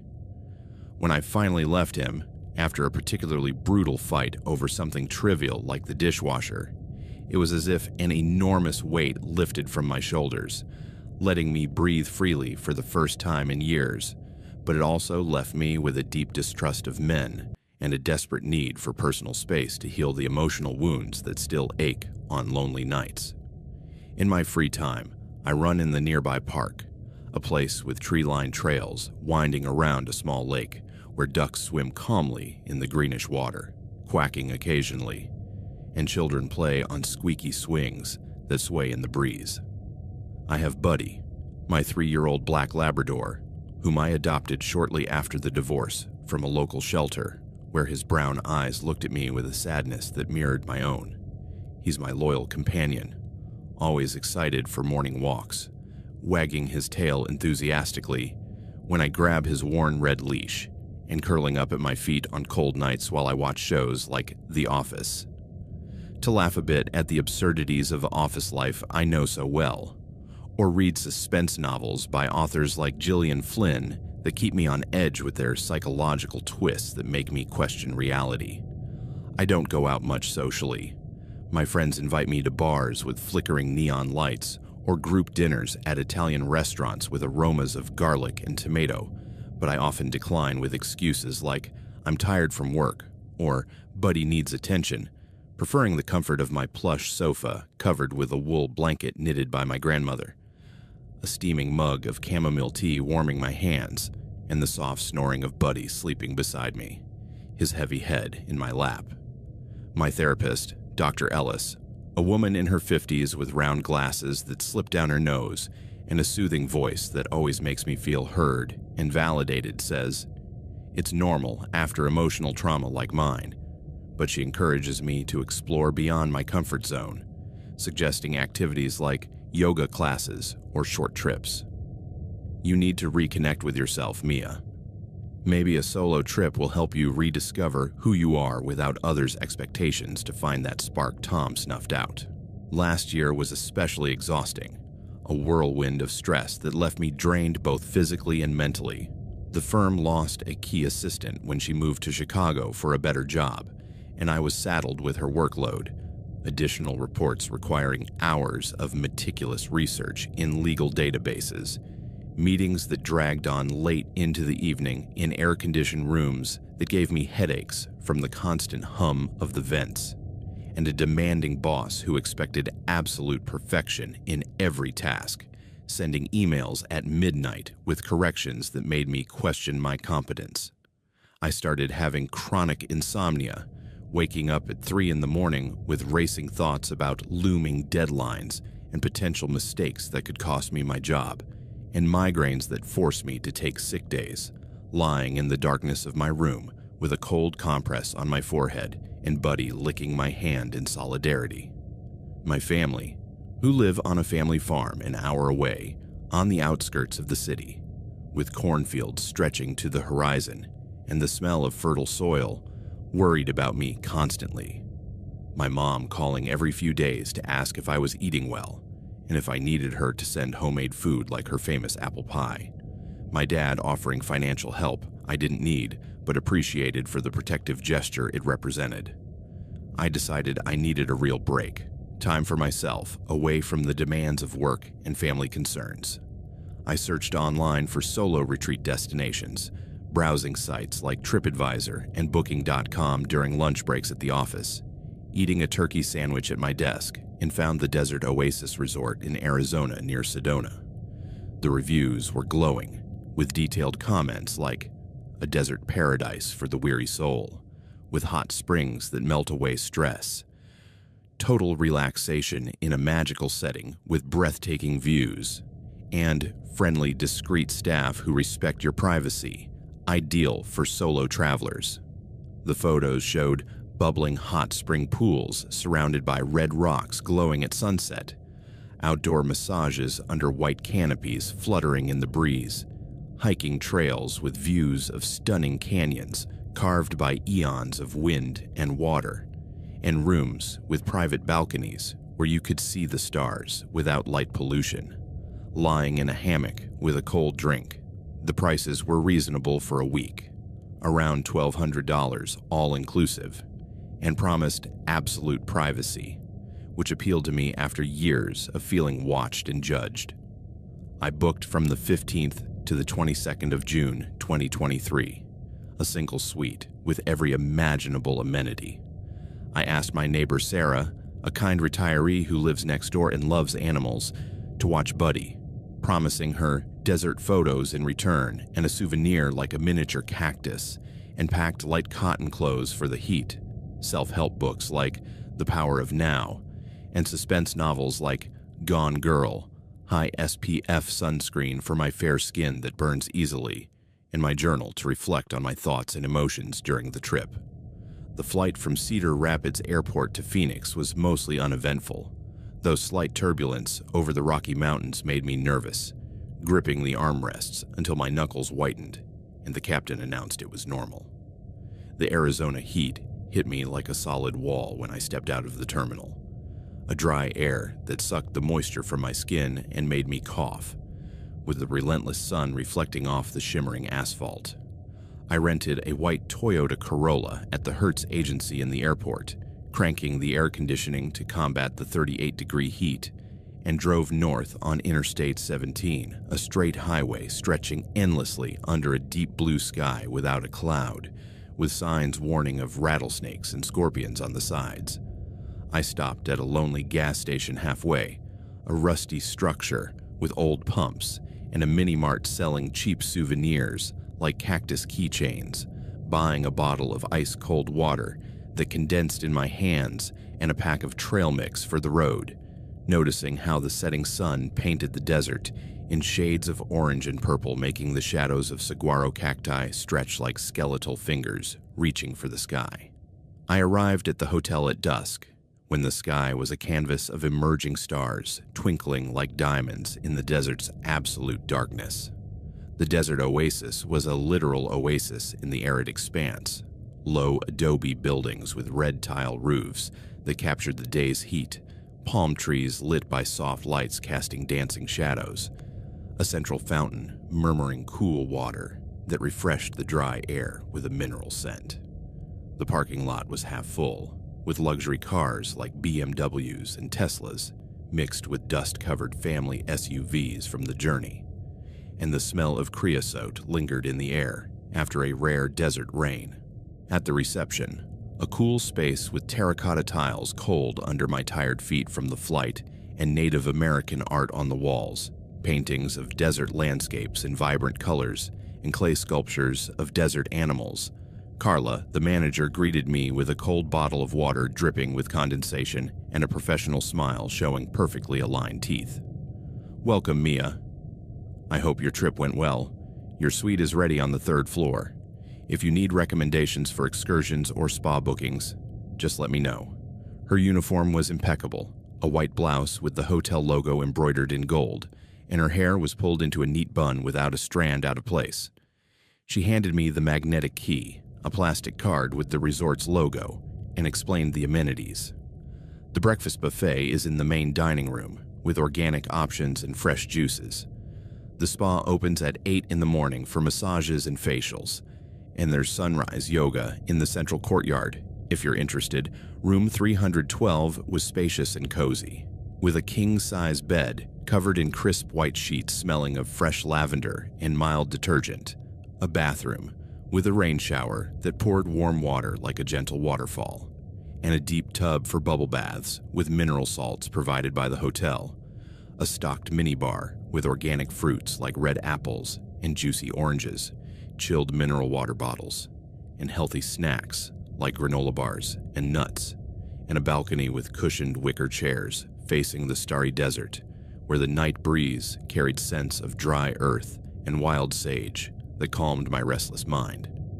I took a long shower, letting the water wash away the travel dust and accumulated stress of recent months, feeling my tense muscles relax under the hot stream, and put on a light cotton dress that floated around my legs before heading down to the restaurant for dinner. The menu was Southwestern fusion, fresh fish tacos with spicy mango salsa that burst in the mouth, salads with al dente quinoa and locally roasted vegetables with a smoky touch, and margaritas with salt on the rim that slightly burned the throat. I ate alone at a corner table, observing the guests with discreet curiosity but without interacting, enjoying the anonymity.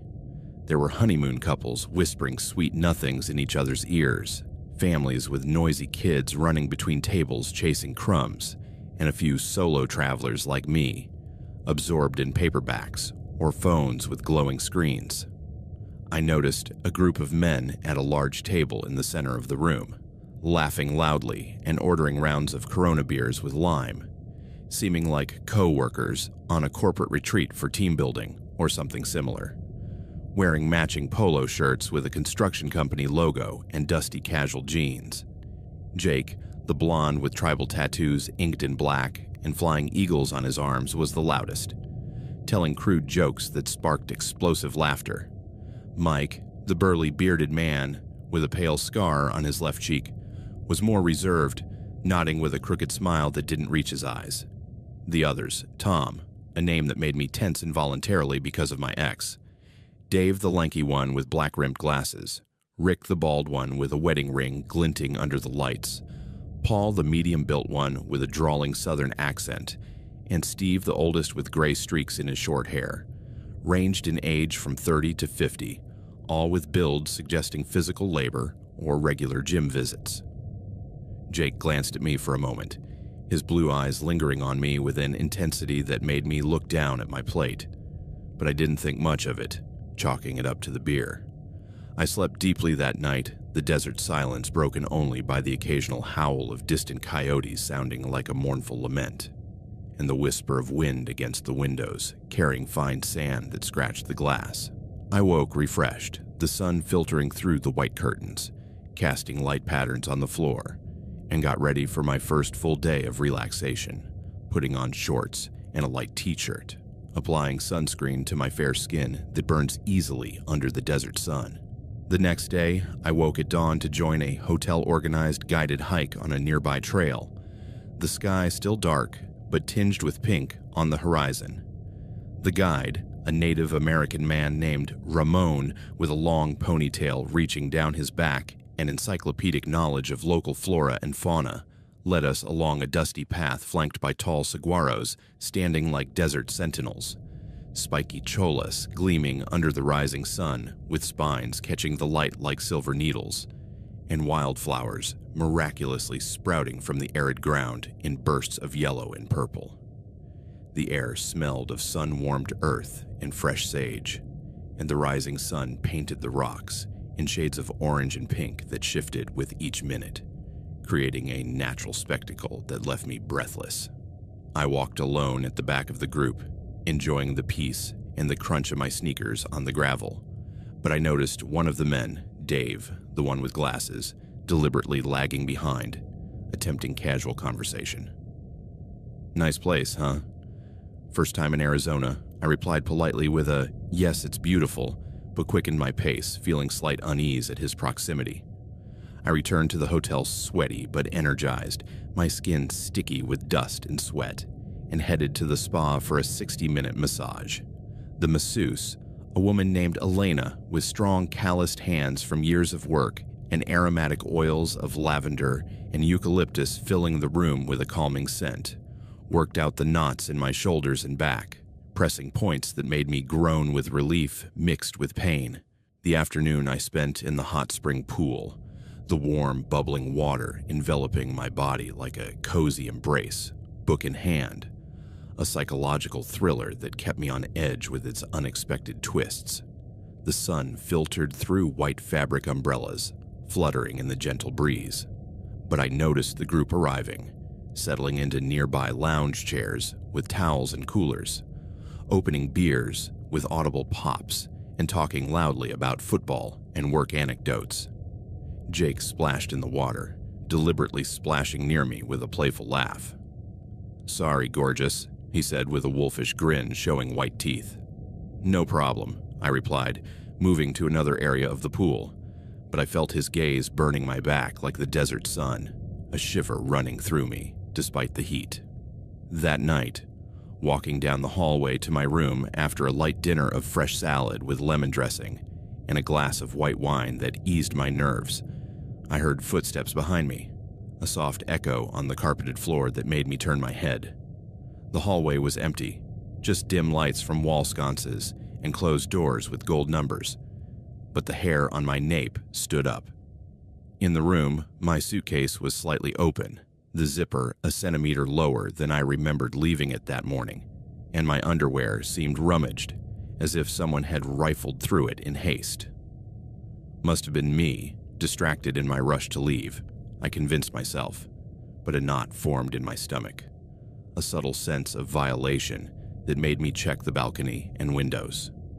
I locked the door with the deadbolt and chain, checking twice, and went to bed, but sleep was fitful, waking with every creak of the building settling in the cold desert night.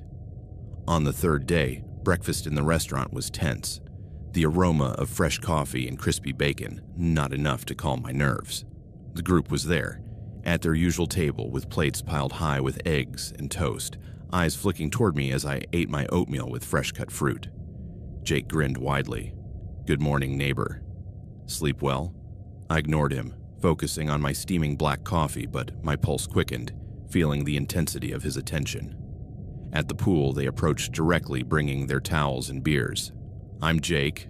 These are my work buddies." "Here alone?" "Yes, enjoying the peace," I replied curtly, adjusting my hat to block the sun.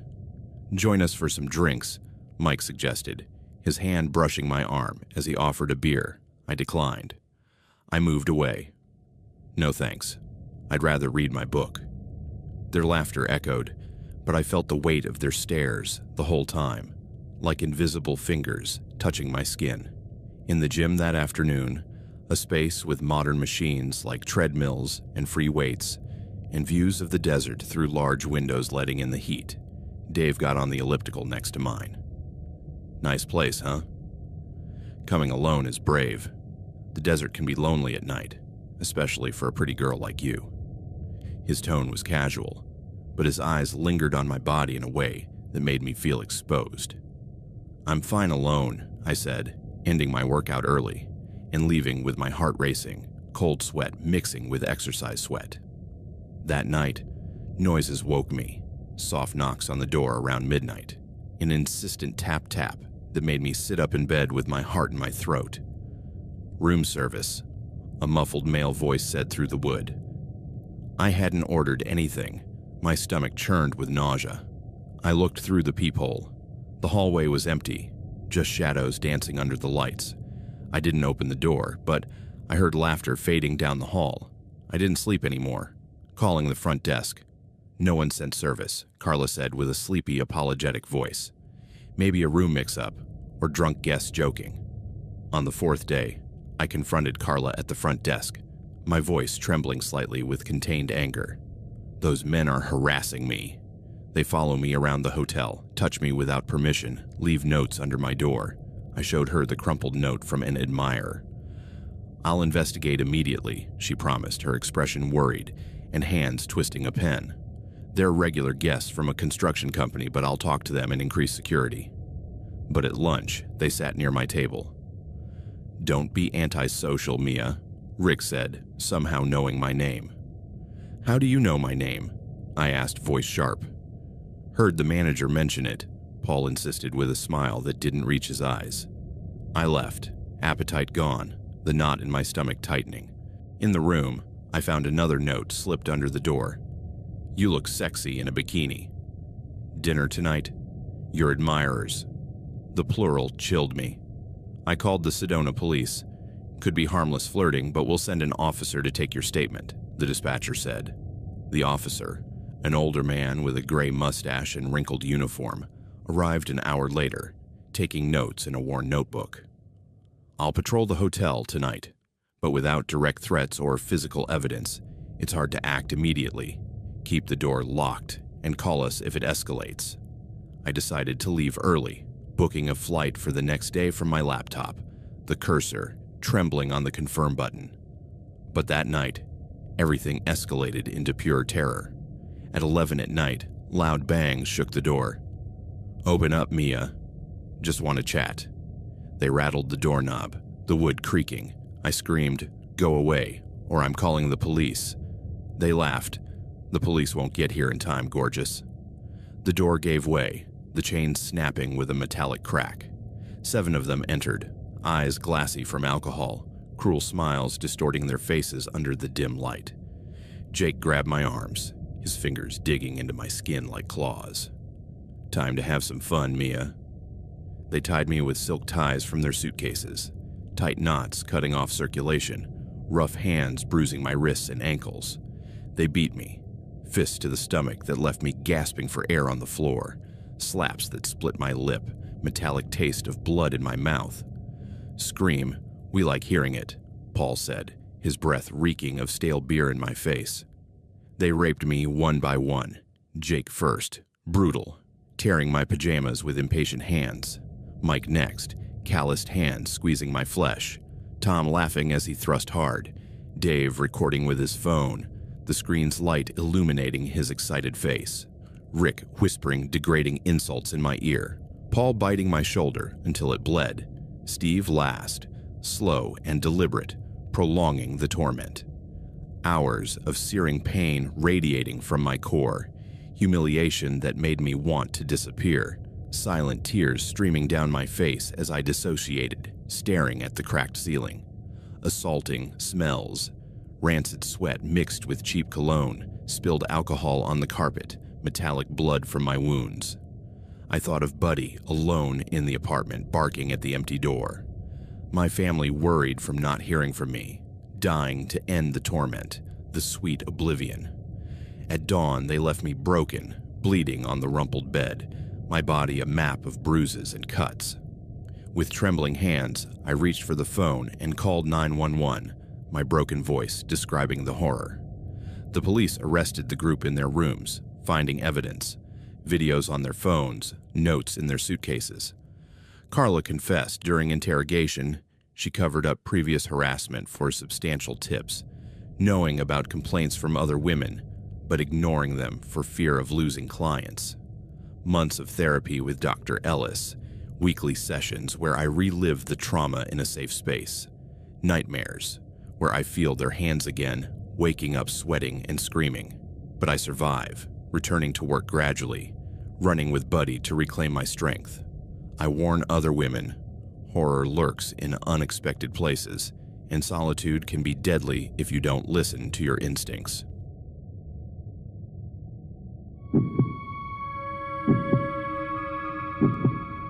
My name is Martin. I'm 35 years old, and this is the story of how a vacation meant to be a break turned into the worst memory of my life. A memory that haunts me at night when the silence of my apartment becomes oppressive and every creak of the floor makes me leap from bed with my heart pounding like an uncontrollable drum. It all began with a trip I planned to escape the daily stress that was slowly consuming me, like a flame burning a piece of paper from the edges to the center. I live in Chicago in a small apartment in the Wrigleyville neighborhood, where the noise of elevated trains passing every few minutes, rattling the windows, and the wail of ambulance sirens in the distance are the constant soundtrack of my urban existence.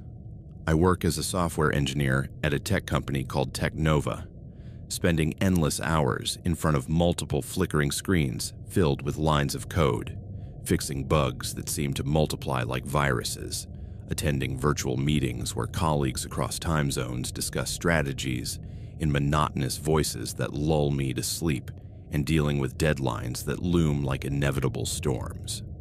My life is a suffocating routine. I wake up at 6 in the morning to the sound of my phone alarm vibrating on the nightstand, run along Lake Michigan with the cold wind cutting my face and the smell of brackish water filling my lungs to clear my mind clouded by exhaustion. Go to the office in the Loop where traffic is a chaos of honking horns and hurried pedestrians. Return home late with an aching back from hunching over the keyboard. Eat something quick like leftover pizza from the fridge that tastes like cardboard, or a dry turkey sandwich I make in the tiny kitchen with scratched countertops, and collapse into a creaky bed exhausted, only to repeat the cycle the next day. I haven't had a partner since I broke up with my ex, Sarah, a year ago. She said I was too much of a workaholic, that I never had time for us, and she was right, as my nights were consumed by code instead of romantic dinners, and my friends are busy with their own lives, married with kids demanding attention or traveling for work, leaving our hangouts to sporadic WhatsApp messages answered days later. I decided to take a week off in July of 2023 when Chicago's heat became unbearable, with the asphalt smelling of hot tar and the air heavy with humidity that stuck close to the skin.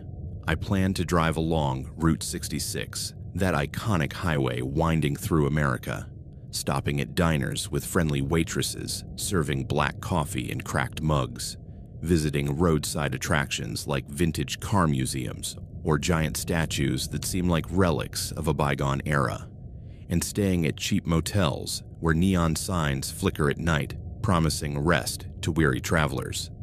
I booked rooms at places like a motel in Missouri, but fate, or perhaps cruel chance, led me to the roadside inn on the outskirts of St. Louis, a simple place with decent Yelp reviews describing it as clean, affordable, with friendly staff and comfortable beds for a night's stay. I packed my suitcase with casual clothes, worn jeans, cotton t-shirts, sneakers for walking, a basic emergency kit with tools in case the car broke down, and my laptop in case I needed to work a bit, though I swore not to open it. I told my boss I'd be unreachable, my friends I'd send trip photos, and set off with a full tank of gas and a classic rock playlist on my phone. The trip started well, with the sun rising over Chicago's urban horizon, painting the skyscrapers gold and pink, and light traffic letting me move without frustration. I drove my old but reliable Honda Civic with 245,450 kilometers on the odometer and an engine purring smoothly, radio tuned to local stations shifting from melancholic country to soulful blues. I stopped at diners for bitter black coffee that burned my tongue and fluffy pancakes with sticky syrup, chatting with waitresses about the unpredictable weather or local news like Mississippi floods. The landscape changed gradually, from flat prairies with cornfields stretching to the horizon to rolling hills with trees shading the road.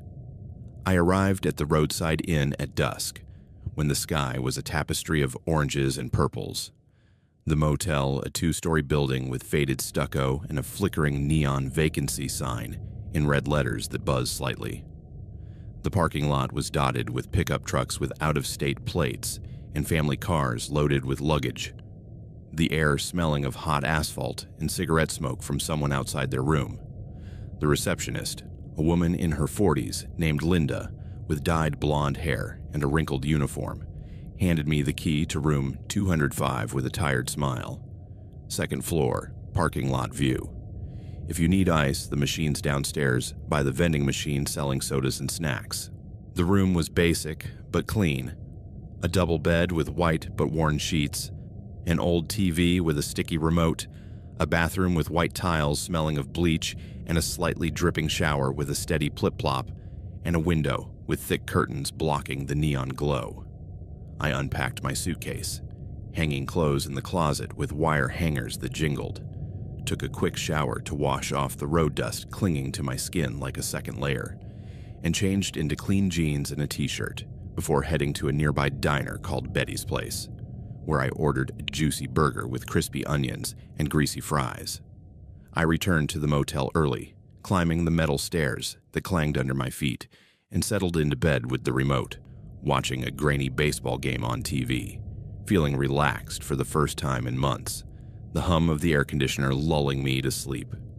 That first night, I heard noises from room 206 next to mine, separated by a thin wall that seemed like paper. Heavy footsteps on the floor, muffled voices seeping through like smoke. I didn't think much of it at first. Motels are noisy by nature, with guests arriving at odd hours, suitcases rolling down hallways, kids crying in distant rooms. But around 11 at night, the voices grew louder, turning into a heated argument that snapped me out of the TV game's haze. "You can't control me all the time, John," a woman's voice shouted, high-pitched and cracked with emotion. "Shut up, bitch. You're ruining everything." A man's voice replied, deep and laced with restrained anger. Thuds followed, something breaking, maybe a glass or lamp, a dull thud that shook the wall. I sat up in bed, heart racing, debating whether to intervene. I called the front desk from the bedside phone, its cord tangled.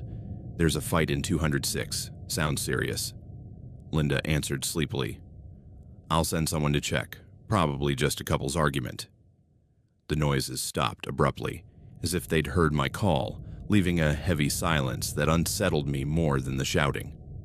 At midnight, I heard soft crying through the wall, muffled sobs that made me lean closer, ear pressed to the cold plaster. A woman's whimpers, a man's murmurs trying to console. "I'm sorry, honey, I didn't mean to hurt you," he said, voice now soft but with an underlying edge. "It won't happen again, I promise." I thought it was a typical domestic fight, common on stressful trips where fatigue and alcohol amplify tensions, and convinced myself it would resolve by morning. The next day, I saw the couple in the parking lot while loading my car to explore. He was tall, muscular, about 40, with faded tattoos of skulls and roses on his arms, and a hard expression that made him seem permanently angry, dressed in ripped jeans and a tight black t-shirt.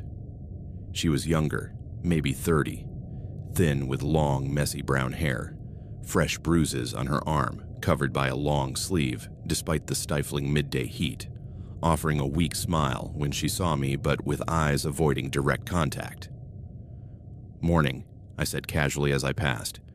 "Same," he replied curtly, his gaze piercing as if assessing if I was a threat. I spent the day exploring St. Louis, climbing the Gateway Arch, the metal hot under my hands as the elevator hummed upward, offering panoramic views of the Mississippi River gleaming under the sun. Visiting museums with American history, exhibits smelling of old wood and floor wax. Strolling along the river, water lapping the banks with a steady splash. I returned to the motel, tired, feet sore from walking, ate in my room, a turkey sandwich from the diner with salty fries, and went to bed early, the air conditioner humming like a calming mantra. The second night, the noises returned with a vengeance. It started with a low argument, murmured voices seeping through like toxic smoke, escalating to shouts reverberating against the wall. "Please, stop," she pleaded, voice high and broken with fear. "I warned you," he roared, followed by a heavy thud that shook my bedside lamp.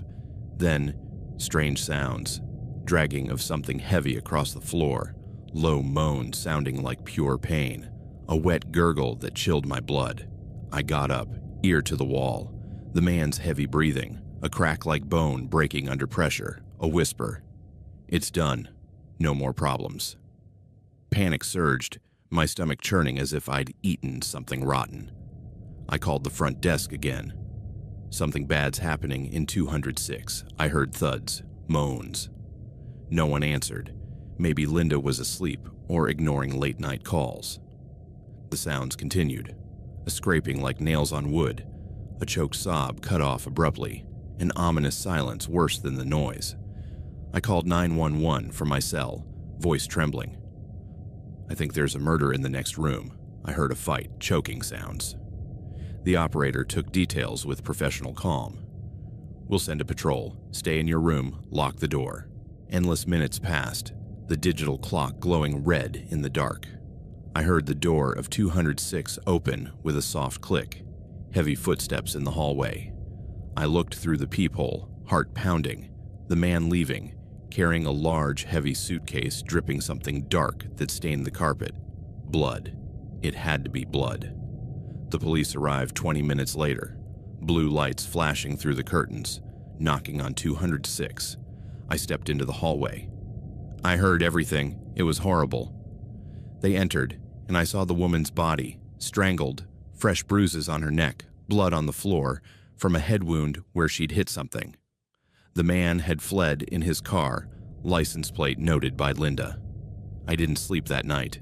Images of the dead woman burned into my mind, sounds echoing. At dawn, I packed to leave, but in the parking lot, my car had slashed tires, precise knife cuts tearing the rubber. He knows I heard him. He wants to silence me, I thought, panic rising like bile. I called the police. The killer sabotaged my car. They sent a patrol, but could be local vandalism. I got the tires fixed at a nearby shop, but felt eyes on me as I waited, shadows in the motel windows. Driving back to Chicago, at a gas station, I saw a similar pickup following me in the rearview mirror. I sped up on the highway, heart racing, but it caught up on a lonely stretch, ramming me. I crashed into a guardrail, metal crunching. I got out injured, head bleeding, and he approached with a knife glinting under the headlights. You heard too much. I fought, fists flying, but he was strong as a bull. A passing car's lights blinded him, and he fled into the dark. In the hospital, stitches in my head, the police said, "He thinks you're a key witness." They offered protection, but he lurked in the shadows. Months later, in Chicago, anonymous calls, "I'll find you witness." My door scratched with a knife, notes slipped under. "I know where you live, where you sleep." I changed locks, installed cameras, but one night, he broke in silently. "Time to silence you," he said, knife in hand, breath foul. I fought for my life, knocking over lamps, screaming. Neighbors called the police, sirens approaching. They arrested him, cuffed on the floor. But the terror lingers. Every noise at night, every shadow on the street reminds me of that room next door, the final gurgle of a life extinguished. The roadside inn isn't just a place. It's a ghost in my mind, a reminder that horror lurks in the ordinary, waiting for the moment to strike.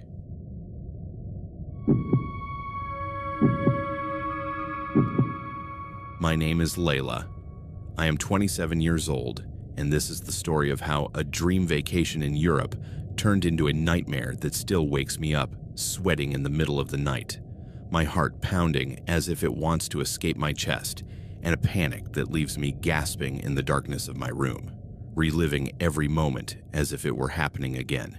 It all began in the summer of 2023, when I decided to take a break from my life in Manchester, England, where I live in a small apartment in the Ancoats neighborhood, a place full of hipster cafes with the smell of roasted coffee and freshly baked bread wafting through open windows, and cobblestone streets echoing with the bustle of street performers playing acoustic guitars and students laughing in groups with backpacks loaded with books and laptops. I work as a freelance graphic designer, spending endless hours in front of my MacBook at a scratched wooden table in my living room, creating logos for emerging startups with vibrant colors that pop off the screen, posters for local events like music festivals where the bass thumps in your chest, and advertising campaigns for small businesses struggling to stand out in a saturated market, with deadlines that keep me awake until dawn, drinking Earl Grey tea that goes cold in my favorite mug with a faded floral design, while the cursor blinks impatiently on the editing software. My life is a whirlwind of urgent projects arriving by email with subjects like, "Need this yesterday," Zoom meetings with clients who change their minds hourly, demanding revisions that make me delete hours of work with a frustrated click, and lonely nights on my worn sofa watching true crime documentaries on Netflix, fascinated but terrified by stories of real crimes that make me question the safety of my own door, with dramatic reenactments that leave a knot in my stomach.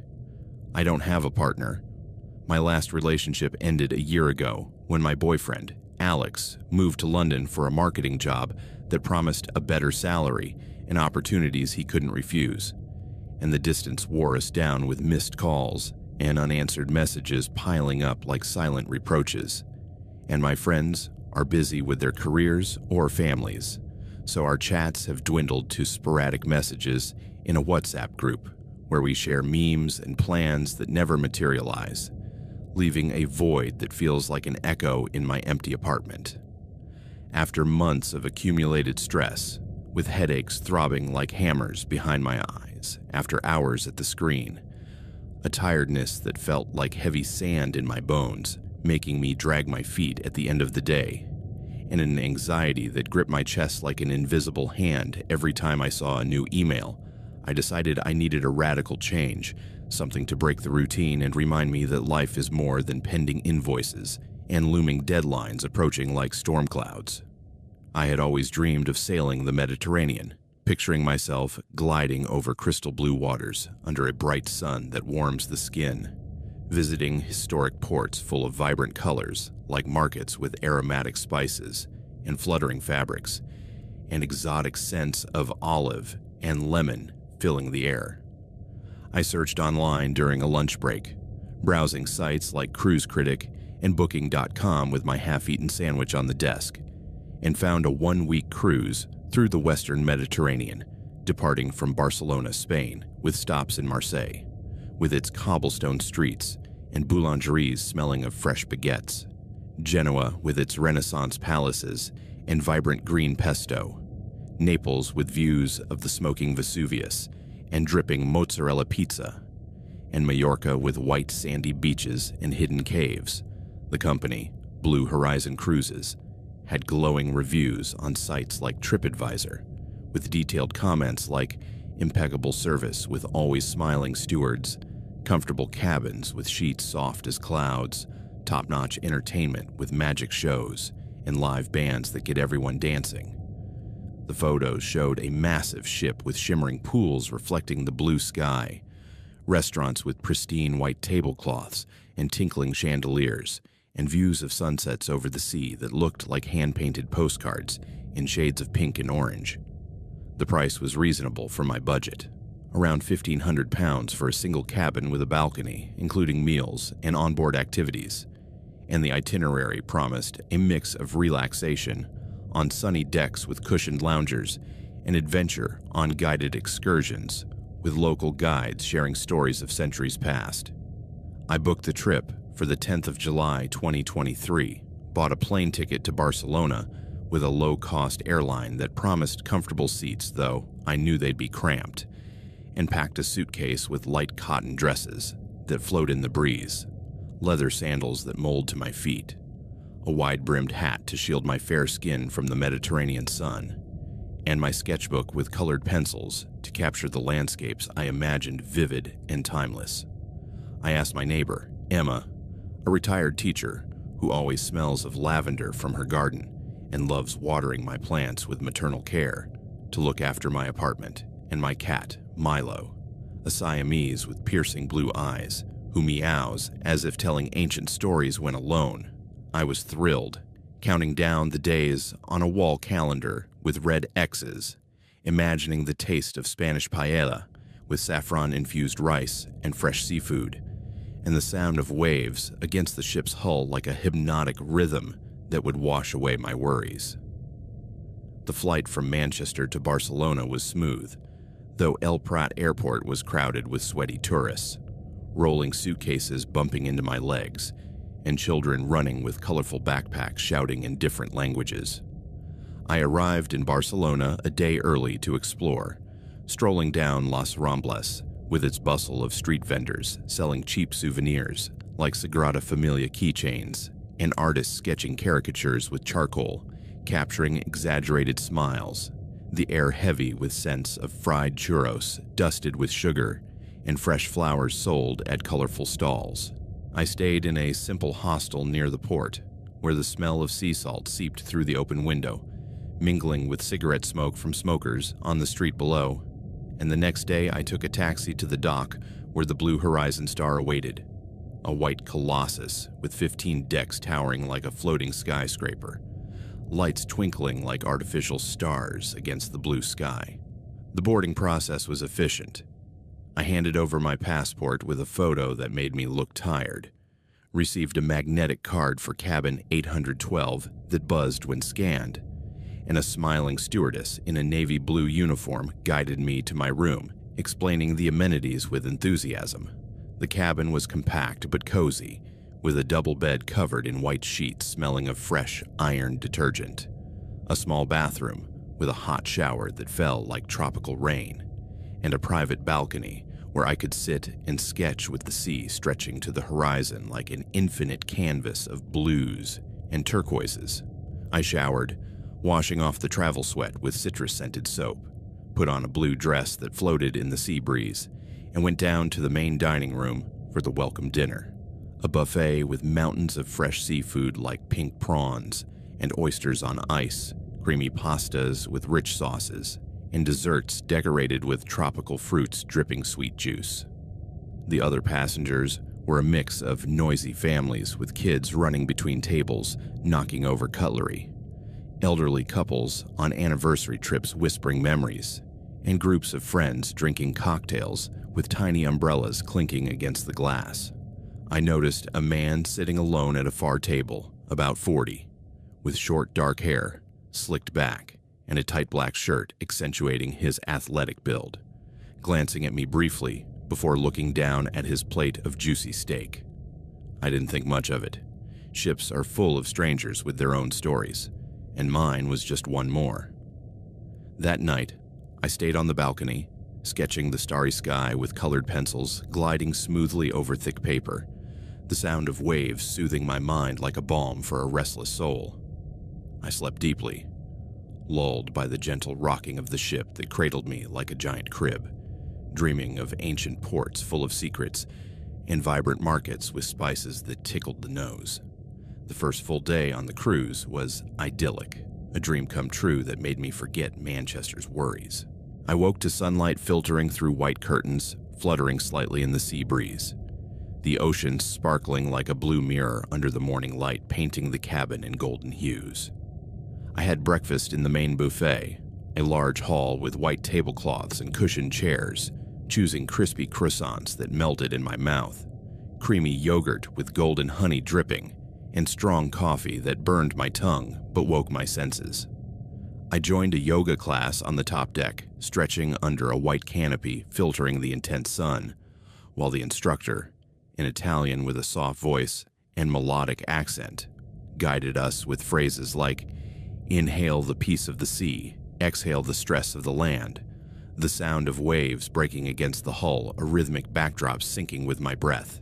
Then I explored the ship, turquoise pools where kids splashed with laughter, a spa with fresh eucalyptus scent offering hot stone massages promising to relax tense muscles, a noisy casino with slot machines flashing multicolored lights and the ding-ding of coins falling, and an open-air bar where a quartet played soft jazz under emerging stars, cigarette smoke mingling with the salty air.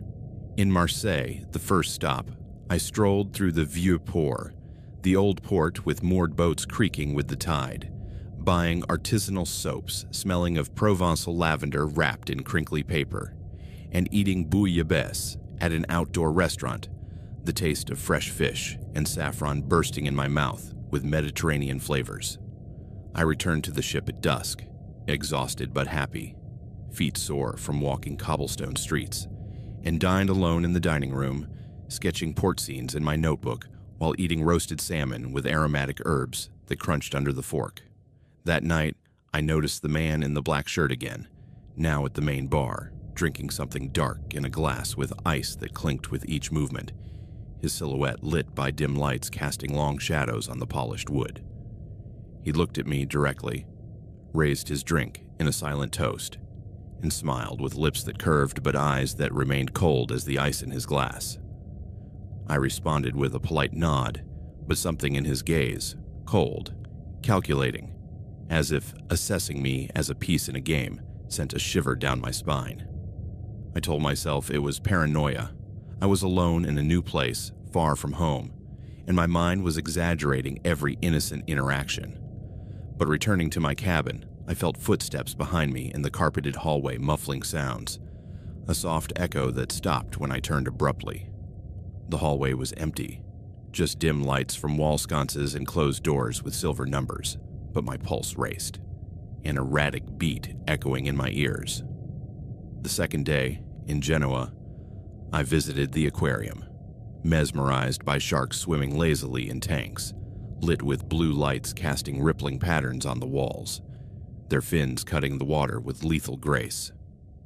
I walked through cobblestone alleys filled with shops smelling of freshly baked bread and strong espresso, buying a silk scarf that felt soft against my skin.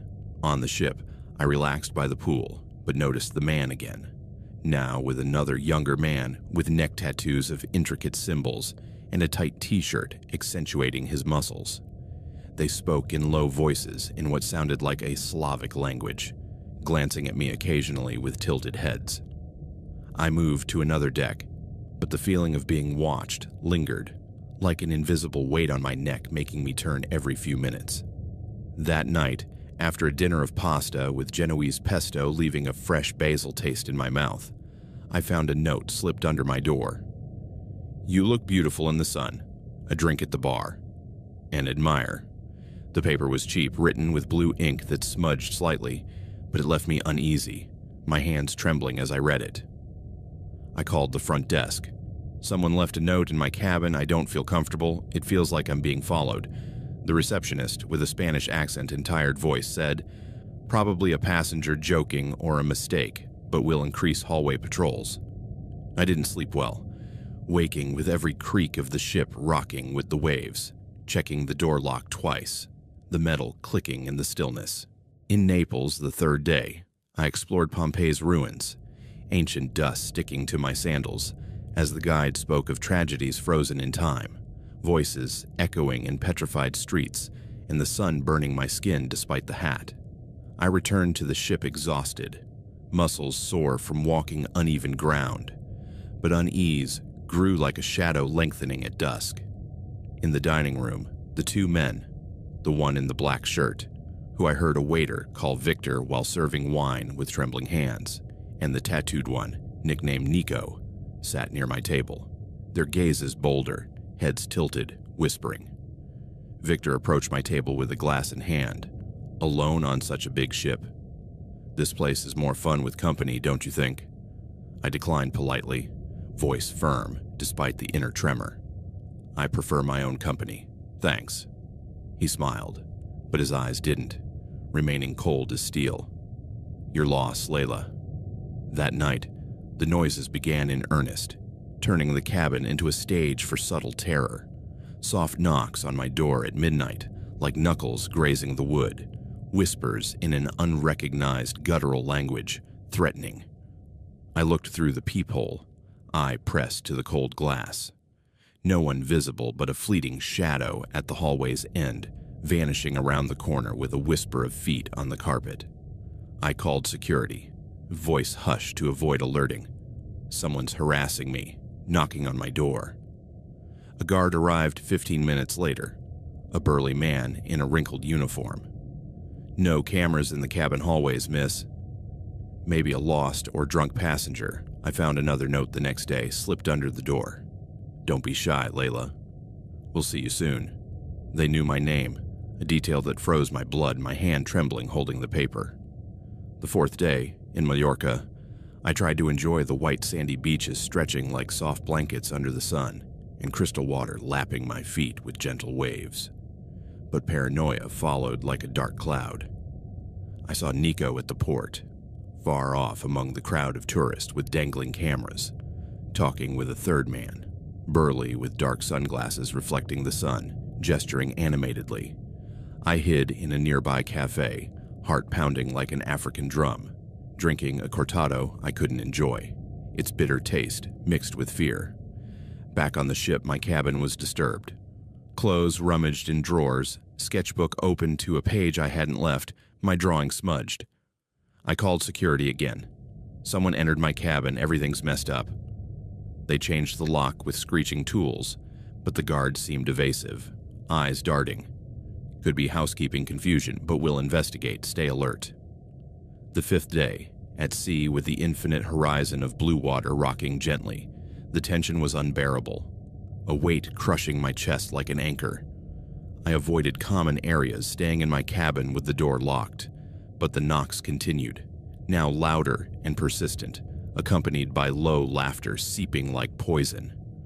I called the front desk repeatedly, voice increasingly desperate. "Someone's knocking on my door, please send help." Responses were vague and delayed. "We're busy with other passengers, but we'll send someone soon." I found a third note under the door. "You can't hide forever. The game starts now. Layla." My door was forced that night, the lock damaged with tool marks scratching the metal. I ran to the bathroom, barricading the door with a creaking chair under pressure, and called security, whispering with a broken voice, "They're trying to get in. Help me." No one came, the phone ringing in vain. At 2 a.m, the cabin door gave way, with a crash echoing in the night, wood splintering. Victor and Nico entered with the burly man behind, shadows stretched by the hallway light. "Time to go, Layla," Victor said, voice cold as a knife's steel. They grabbed me with rough hands, bruising my arms, injecting something that clouded my mind, legs weakening as if the floor dissolved. I woke in a ship's hold, a dark, damp space smelling of rusty metal and diesel fuel stinging my nose, hands bound with duct tape cutting my skin, mouth gagged with cloth tasting of sweat. There were other women, 6, tied on the cold floor, pale faces lit by a flickering red light, and terrified eyes reflecting my own panic. One whispered through the gag, "They're selling us. This is a trafficking ring. They operate on cruises like this." Locked in the hold, I heard the men talking in a guttural Eastern European language, planning to sell us at a private port to rich buyers, paying fortunes for fresh merchandise. They fed us minimally, stale bread crumbling in our hands, warm water in dirty bottles tasting of metal, and watched us constantly, with guards smoking cigarettes filling the air with acrid smoke. I tried to free myself, twisting my hands until the tape cut my skin, leaving sticky blood, but each attempt was punished with blows leaving bruises. A woman, Anna, a Russian tourist with faded blonde hair and a broken voice, told me they'd been operating on cruises for years, targeting lone women like us, drugging them with mind-clouding injections, selling them to foreign buyers for thousands of euros in black markets. Days blurred into a haze of darkness and fear, the ship's rocking nauseating me constantly, the ever-present fear of being the next taken. I tried negotiating with Victor when he came to check. "Let me go. I have money. I can pay." He laughed, foul breath. "Not as much as our clients, who pay for girls like you." They beat me for resisting, fist to the stomach leaving me breathless, blood in my mouth from a split lip. Each night, I heard other women's cries, muffled sobs, some taken down dark hallways, never returning, their screams echoing in my mind. On the 7th day, docking in Mallorca, I heard distant sirens cutting the air, a sound of hope in the darkness. Anna whispered, "Someone tipped them off. Maybe a passenger noticed your absence." The Spanish maritime police stormed the hold, guns drawn, and voices shouting orders in Spanish. After a passenger noticed my prolonged absence from activities and alerted authorities with a detailed description. They found us huddled on the cold floor, cutting the tape with knives, making sharp ripping sounds, and took us to a nearby hospital where doctors in white coats examined us with gentle hands, administering IVs, easing the pain. Victor, Nico, and their accomplices were arrested in a coordinated raid, part of an international trafficking ring operating on luxury cruises, with evidence in their cabins of fake passports and buyer lists. Months later, back in Manchester, therapy helps me process the trauma, with sessions reliving the moments in a safe space. But nightmares persist. Faces of the tied women, the smell of rusty metal, the panic of the hold. I survived thanks to the police and that anonymous passenger, but the terror of those cruise days reminds me that danger can hide in the most beautiful and promising places, lurking in the shadows of blind trust.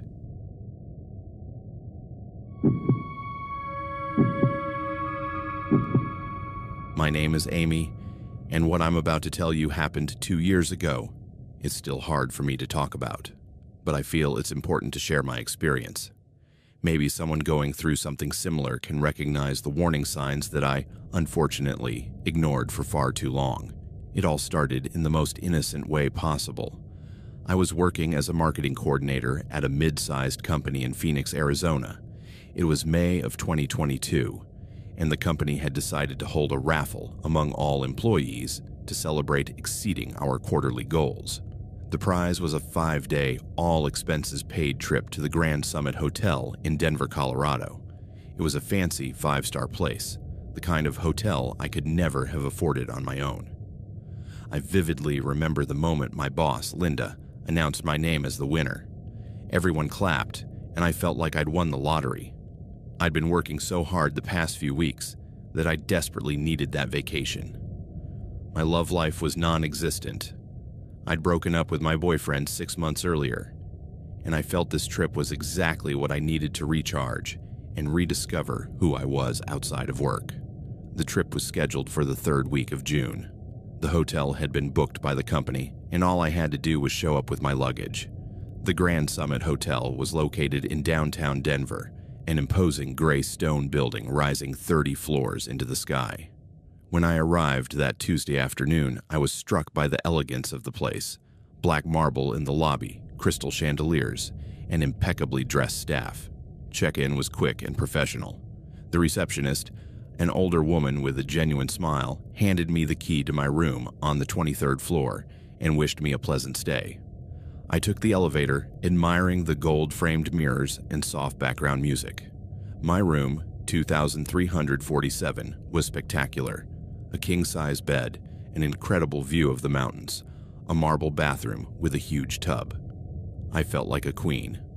That first night, I decided to dine at the hotel's restaurant. The place was filled with elegantly dressed guests, executives, and wealthy tourists. I requested a table for one and sat by the window, enjoying the view of the lit-up city. The food was delicious, and for the first time in months, I felt completely relaxed. It was while waiting for dessert that I noticed him for the first time. There was a man sitting at the restaurant's bar, maybe in his 40s, brown hair with gray at the temples, wearing a well-tailored navy suit. There was nothing particularly striking about him, except that he seemed to be watching me. When our eyes briefly met, he raised his wine glass in my direction, like a silent toast. I smiled politely and turned my attention back to the dessert that had just arrived. I thought it was just one of those casual moments that happen when you travel alone. I finished my dinner, signed the check, and headed to the elevators. While waiting, I noticed the same man now standing near the lobby, checking his phone. When the elevator arrived, he approached and stepped in with me. "What floor?" he asked, his voice deep and polite. 23, please, I replied. He pressed the button for the 23rd floor, and then the 25th. During the short ride, he made light conversation about how beautiful the hotel was and how good the restaurant food was. He seemed like a normal guy, maybe a businessman on a trip. When we reached the 23rd floor, he wished me good night and continued upward. Wednesday morning, I decided to explore the city. Denver had a lot to offer: museums, shops, quaint cafes. I spent the day walking through downtown streets, buying souvenirs, and taking photos. I returned to the hotel around 6 in the evening, tired but happy. While waiting for the elevator in the lobby, I felt a familiar presence. It was the same man from the previous night, now dressed more casually in jeans and a button-up shirt. "How was your day exploring the city?" he asked, smiling. I was surprised he remembered I'd mentioned my sightseeing plans during our brief elevator chat. "Very nice, thank you. Denver's beautiful," I replied, keeping the conversation light. "Do you come here often?" he asked as we rode the elevator. "No, it's my first time. It's a work trip. Well, more like a reward for good performance," I explained. "Lucky you. I come here regularly for business. I know all the best spots in the city." When we reached the 23rd floor, he stepped out with me, which I found odd since he'd said the previous day he was staying on the 25th. "Isn't your floor the 25th?" I asked, confused. "Oh, you're right. I got distracted talking to you," he said with a laugh that felt forced. He pressed the button to call the elevator again. "I was wondering if you'd like to have dinner with me tomorrow night. I know an amazing place not far from here." The invitation caught me off guard. Part of me felt flattered. It had been a while since I'd received male attention, but something about the situation made me uneasy. Maybe it was the way he'd stepped out on my floor, or how he'd recalled details from our earlier conversation that seemed insignificant. "That's very kind of you, but I prefer to explore on my own," I replied politely. "Of course, I completely understand. Just thought it'd be nice to have company. The name's Richard, by the way." "Richard Blackwell. Amy," I responded, immediately regretting giving my real name. The elevator arrived, and he stepped in. "Well, Amy, if you change your mind, I'll be at the hotel bar tomorrow at 8. The offer stands." That night, I couldn't sleep well. I couldn't shake the feeling that something was off about Richard. He was too persistent, too interested in a stranger. I tried to convince myself it was just my imagination, that maybe I'd been alone so long I'd forgotten how to interact normally with men. Thursday morning, I went down to the hotel restaurant for breakfast. It was early, around 7, and the place was relatively empty. I ordered eggs Benedict and coffee and sat with a book I'd brought for the trip. I was enjoying the quiet when I felt someone approach my table. "Good morning, Amy. May I join you?" It was Richard, dressed in a different but equally elegant suit. Without waiting for my response, he sat across from me. "Richard, I prefer to eat alone if you don't mind," I said, trying to keep my voice firm but polite. "Just for a moment. I wanted to apologize if I made you uncomfortable last night. I can be too forward sometimes. Professional flaw, I suppose." He smiled, but something in his eyes sent chills down my spine. "No problem. I just prefer to keep my privacy during vacation," I replied. "I completely understand. I was just curious about your work. You said it was a performance reward. Must be a generous company." The way he asked the question put me on edge. It was too specific, too curious about details that weren't his business. "Yeah, well, I have to go. I have plans today," I lied, standing up from the table. "Of course. Have a wonderful day, Amy." As I left the restaurant, I felt his eyes following me. I decided to leave the hotel immediately and spend the whole day out. I visited the Denver Art Museum, walked through Cheeseman Park, and had lunch at a small cafe far from downtown. I was trying to convince myself that Richard was just a lonely businessman, maybe a bit socially awkward, but nothing more. But something strange happened that afternoon. While walking along the 16th Street Mall, a pedestrian street full of shops and restaurants, I had a persistent feeling of being followed. I turned around several times, but saw no one suspicious in the crowd. I tried to shake the feeling, but it nagged at me for the rest of the day. I returned to the hotel around 7 in the evening. As I crossed the lobby, the concierge called me. "Miss Amy, you have a message." He handed me a small, elegant hotel card. In handwritten text, it read, "Amy, I hope you had a beautiful day exploring. I saw you near the museum this afternoon. You seemed lost in thought. Hope you're enjoying your stay. R." My blood ran cold. Richard had seen me at the museum, but I hadn't seen him. That meant he'd been following me, watching me without my knowledge. The feeling of paranoia I'd had that afternoon hadn't been my imagination. I went up to my room, heart pounding. I locked the door and put on the security chain. That note had crossed a line. A chance encounter at the hotel could be explained, but following me around the city was stalker behavior. I decided to call the hotel front desk to report the situation. The night receptionist, different from the one who'd checked me in, listened to my concern with professionalism. "I understand your unease, miss. Is the gentleman in question also staying at the hotel?" "I think so. He says he's on the 25th floor. His name is Richard Blackwell." There was a pause. "Let me check our records." "Miss, we have no guest registered under that name." My stomach sank. "Are you sure?" "Completely. We've checked all current guests. There's no Richard Blackwell registered at the hotel, but he has access to the elevators, knows the hotel. Miss, I'd like you to come down to the lobby so we can discuss this in person with our head of security." I went down immediately. The head of security was an older man, a former cop, he said, with a serious and professional demeanor. He asked me to describe Richard in detail and recount all our encounters. "Can you describe exactly what he looked like?" he asked, taking notes. I gave a full description: approximate height, age, hair color, the suits he'd worn, everything I could recall. "We'll review the security cameras," he said. "In the meantime, I suggest you don't leave your room alone tonight. Keep your door locked, and call immediately if you see this man again." I returned to my room feeling completely vulnerable.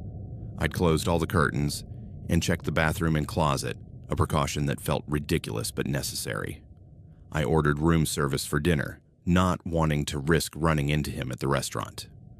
Around 11 at night, while watching TV to distract myself, I heard a sound that froze my blood. Someone was slowly turning my door handle, trying to open it quietly. The security chain tightened, but the door opened a sliver. "Amy," a voice whispered from the hallway. It was Richard. "I know you're awake. I saw the light under your door." I froze in terror.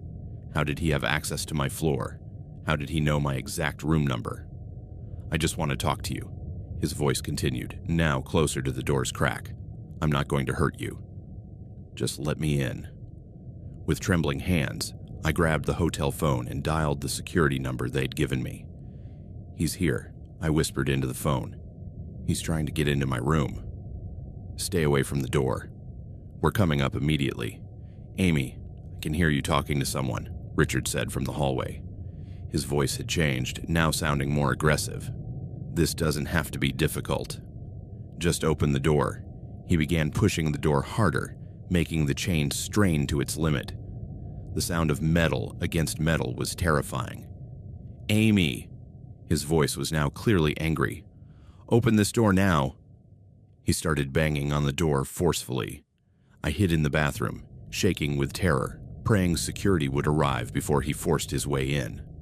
Finally, I heard multiple voices in the hallway, and the banging stopped. There was a loud conversation, then footsteps running away quickly. 5 minutes later, someone knocked gently on the door. "Miss Amy, it's the head of security. You can come out now." I opened the door with trembling hands. There were 3 people in the hallway: the head of security, another security officer, and a woman who introduced herself as the night manager.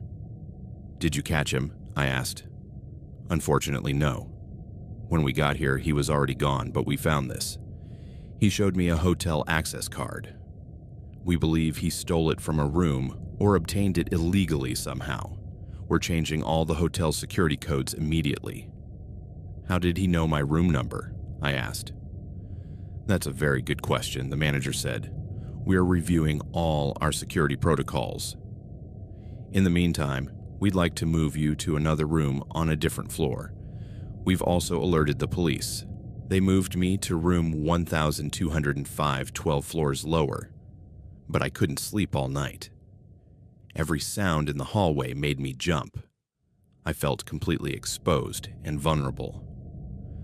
Friday morning, my last day of vacation, 2 Denver police detectives came to the hotel to speak with me. I told them the whole story from the beginning, from our first encounter at the restaurant to the attempted break-in the previous night. "Have you had any contact with this man before this trip?" asked the detective, a middle-aged woman with a serious but empathetic demeanor. "Never. I didn't even know he existed until Tuesday night." "Is it possible someone gave him information about your trip?" "Someone at work, family, friends. My company arranged the trip, but only my boss and the HR department knew the details." The detectives exchanged a meaningful glance. "Miss Amy, we want you to know this behavior is very serious. What you've described constitutes harassment, trespassing, and possibly stalking. We're treating this case with the highest priority, but how did he find me? How did he know who I was, where I was staying?" "Those are the questions we're trying to answer," the other detective said. "In the meantime, we want you to take certain precautions."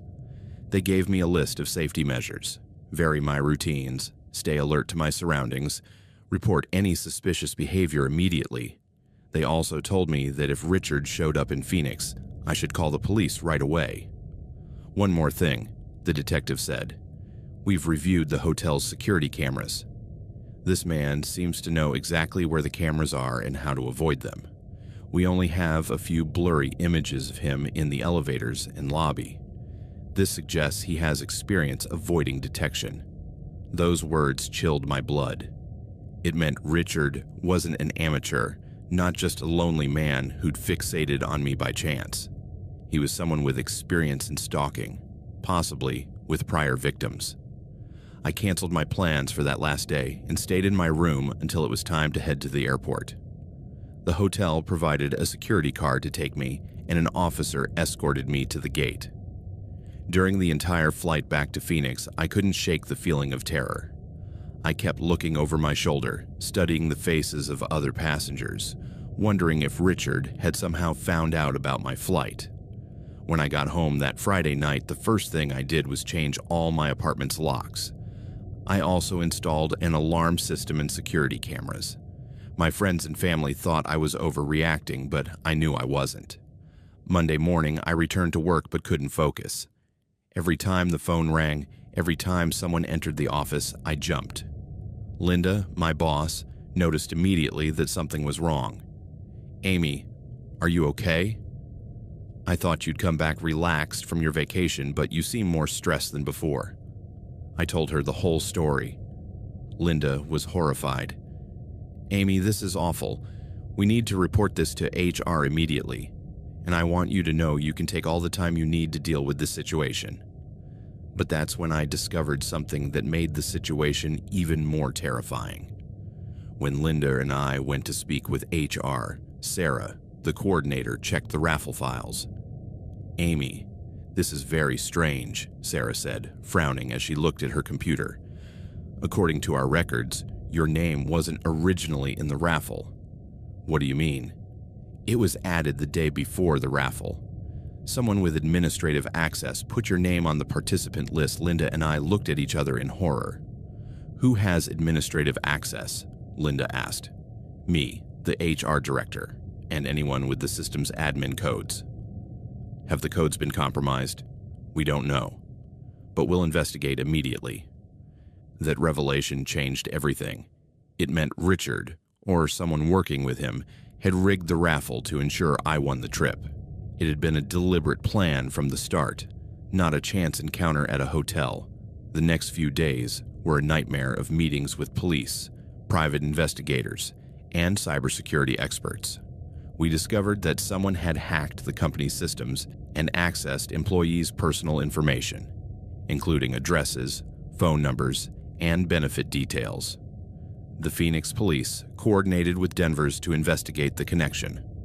Meanwhile, I lived in a constant state of paranoia. I'd installed security apps on my phone, given Richard's photos to all my neighbors, and informed my gym, grocery store, and other places I frequented regularly.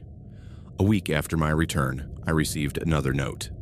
This time, it was delivered directly to my apartment, slipped under my door while I was at work. Amy, I hope you're doing well. I'm sorry if I scared you in Denver. I just wanted to get to know you better. You're a fascinating woman, and I think we have a lot in common. I've been researching you, and I'm impressed by your professional achievements. Maybe we can find a way to meet properly. Your admirer, R. The note was written in the same elegant handwriting as the one at the hotel, but the most terrifying part was the implication that he'd been researching me. What else did he know? Where else had he been following me? I called the police immediately. They took the note as evidence and increased patrols in my neighborhood. They also suggested I consider moving temporarily, perhaps staying with family or friends, until Richard was caught. I decided to stay with my sister Jennifer and her husband in Tempe, about 30 minutes from my apartment. It was inconvenient for work, but I felt safer surrounded by people who cared about me. It was during my second week at Jennifer's that things escalated dramatically. I received a call on my cell phone from an unknown number. "Hello, Amy." It was Richard's voice, now chillingly familiar. "How did you get my number?" I asked, though I already knew the answer likely involved more hacking or surveillance. "Amy, you don't have to run from me. I know you're scared, but there's no need. I just want us to get to know each other properly." "Leave me alone," I said, trying to keep my voice steady. "What you're doing is illegal. The police are looking for you. The police can't protect you from someone who really wants to find you, Amy. I'm very good at what I do." "And what exactly do you do?" I asked, hoping to get information that might help the investigation. "I find interesting people and make sure they know I'm watching them." "You're particularly interesting, Amy. Your routine, your habits, the way you interact with the world. You've been a fascinating study." The casualness of his tone made me nauseous. He was talking about stalking me like it was an intellectual hobby. "How long have you been watching me?" I asked. "Much longer than you think. The Denver trip was just the culmination of months of preparation." The call cut off, leaving me trembling. I immediately called the detectives. They traced the number, but it had been made from a prepaid phone that had been discarded. That night, while we were having dinner, Jennifer and her husband Mike tried to reassure me. "Amy, you have to try to live your life," Jennifer said. "You can't let this guy control you with fear." "It's easy to say that when you're not the one being stalked," I snapped, harsher than I intended. "You're right, I'm sorry. I'm just worried about you. You've lost weight, you're not sleeping, you're constantly on edge. This is destroying you." She was right. The stalking was affecting every aspect of my life. I couldn't focus at work, I'd lost my appetite, and I woke up multiple times each night with nightmares about Richard. 2 weeks later, the detectives finally had a lead. Security cameras at a cafe near my apartment had captured clear footage of Richard watching my building. The images were good enough for facial recognition analysis. "We have an identification," Detective Martinez said when she called me. "His real name is Joshua Webb, not Richard Blackwell. He has a history of stalking and harassment. He's been arrested 3 times in the last 5 years in different states." 3 times. What happened to his previous victims? That's the concerning part. One of his previous victims disappeared. It was never proven he was involved, but the circumstances were suspicious. My blood ran cold. This man wasn't just an annoying stalker. He was potentially dangerous, possibly violent. "Do you know where he is now?" "We're working on it. But we want you to know we're treating this case as high priority now. Joshua Webb is a serial predator, and you could be in real danger." They gave me more safety measures. Vary my route to work daily. Never be alone after dark. Report anything suspicious immediately. They also assigned me a daily welfare check. A detective would call me every day at 6 in the evening to ensure I was okay. But things got worse before they got better. Photos started appearing at my apartment, slipped under the door. Photos of me walking to work, eating at restaurants, entering and leaving Jennifer's apartment. Joshua had been photographing me for weeks, documenting my life like it was his personal hobby. Each photo came with a note. "You look beautiful in that blue blouse. I like how you smile when you're on the phone. Soon we'll talk face to face again." The invasion of privacy was suffocating. There was no place I felt safe, no moment I could fully relax. Joshua had turned my life into his personal obsession, and I was powerless to stop him. One night while at Jennifer's, I received a call that changed everything. It was my neighbor from the apartment next door. "Amy, I think someone's been in your apartment. I saw lights on tonight, but I know you haven't been there." I called the police immediately. When they arrived and checked my apartment, they found evidence that Joshua had been living there intermittently. There was food in my fridge I hadn't bought, men's clothes in my closet, and most terrifyingly, hundreds more photos of me plastered on my bedroom walls. The photos spanned years, not months. There were pictures of me in college, at previous jobs, on dates with ex-boyfriends. Joshua had been obsessed with me for at least 4 years, meticulously documenting my life without me having the slightest idea. "How is this possible?" I asked Detective Martinez when she showed me the photos. "How has he been doing this for so long without me noticing?" "Professional stalkers like Joshua are incredibly skilled at staying invisible," she explained. "They use advanced technology, regularly change their appearance, and study their victims enough to anticipate their movements." On one wall of my bedroom, Joshua had created what could only be described as a shrine. He'd made a timeline of my life with photos, social media clippings, and handwritten notes about my daily activities. It was like looking at the work of an obsessive detective, except I was the case he'd been solving for years. "Amy," one of the longer notes found read, "You're the most fascinating person I've ever met. The way you navigate the world, your little routines, your expressions when you think no one's watching, you're perfect, and soon we can be together properly." The violation of privacy was so complete, so overwhelming that I felt like I'd been living in a fishbowl for years without knowing it. Every private moment, every personal decision had been watched and documented by this disturbed man. The detectives also found evidence of how he'd manipulated my life without my knowledge. He'd bribed the concierge at my previous building to access my mail. He'd hacked my work computer to get my schedules and personal information. He'd even influenced some of my professional decisions by anonymously sending information to my company about opportunities he wanted me to pursue. Basically, Detective Martinez explained, Joshua has been directing your life from the shadows for years, ensuring you made certain choices that allowed him to maintain access to you. The revelation was devastating. It made me question every decision I'd made in recent years. How many of my choices had truly been mine? How many had been subtly manipulated by Joshua? But the most terrifying part was yet to come. Among Joshua's possessions in my apartment, investigators found detailed plans, not just plans of my current apartment, but of Jennifer's house, my office, all the places I frequented. They also found what appeared to be an escalation plan. The notes described different phases of his obsession. Phase 1 had been remote observation. Phase 2 was indirect contact, the Denver trip. Phase 3 was integration into her daily life, the current period where he was actively stalking me. Phase 4 was simply described as permanent union. "What do you think permanent union means?" I asked the detective. "Honestly, Amy, we don't want to find out. We need to find Joshua Webb before he decides to move to Phase 4. The investigation intensified.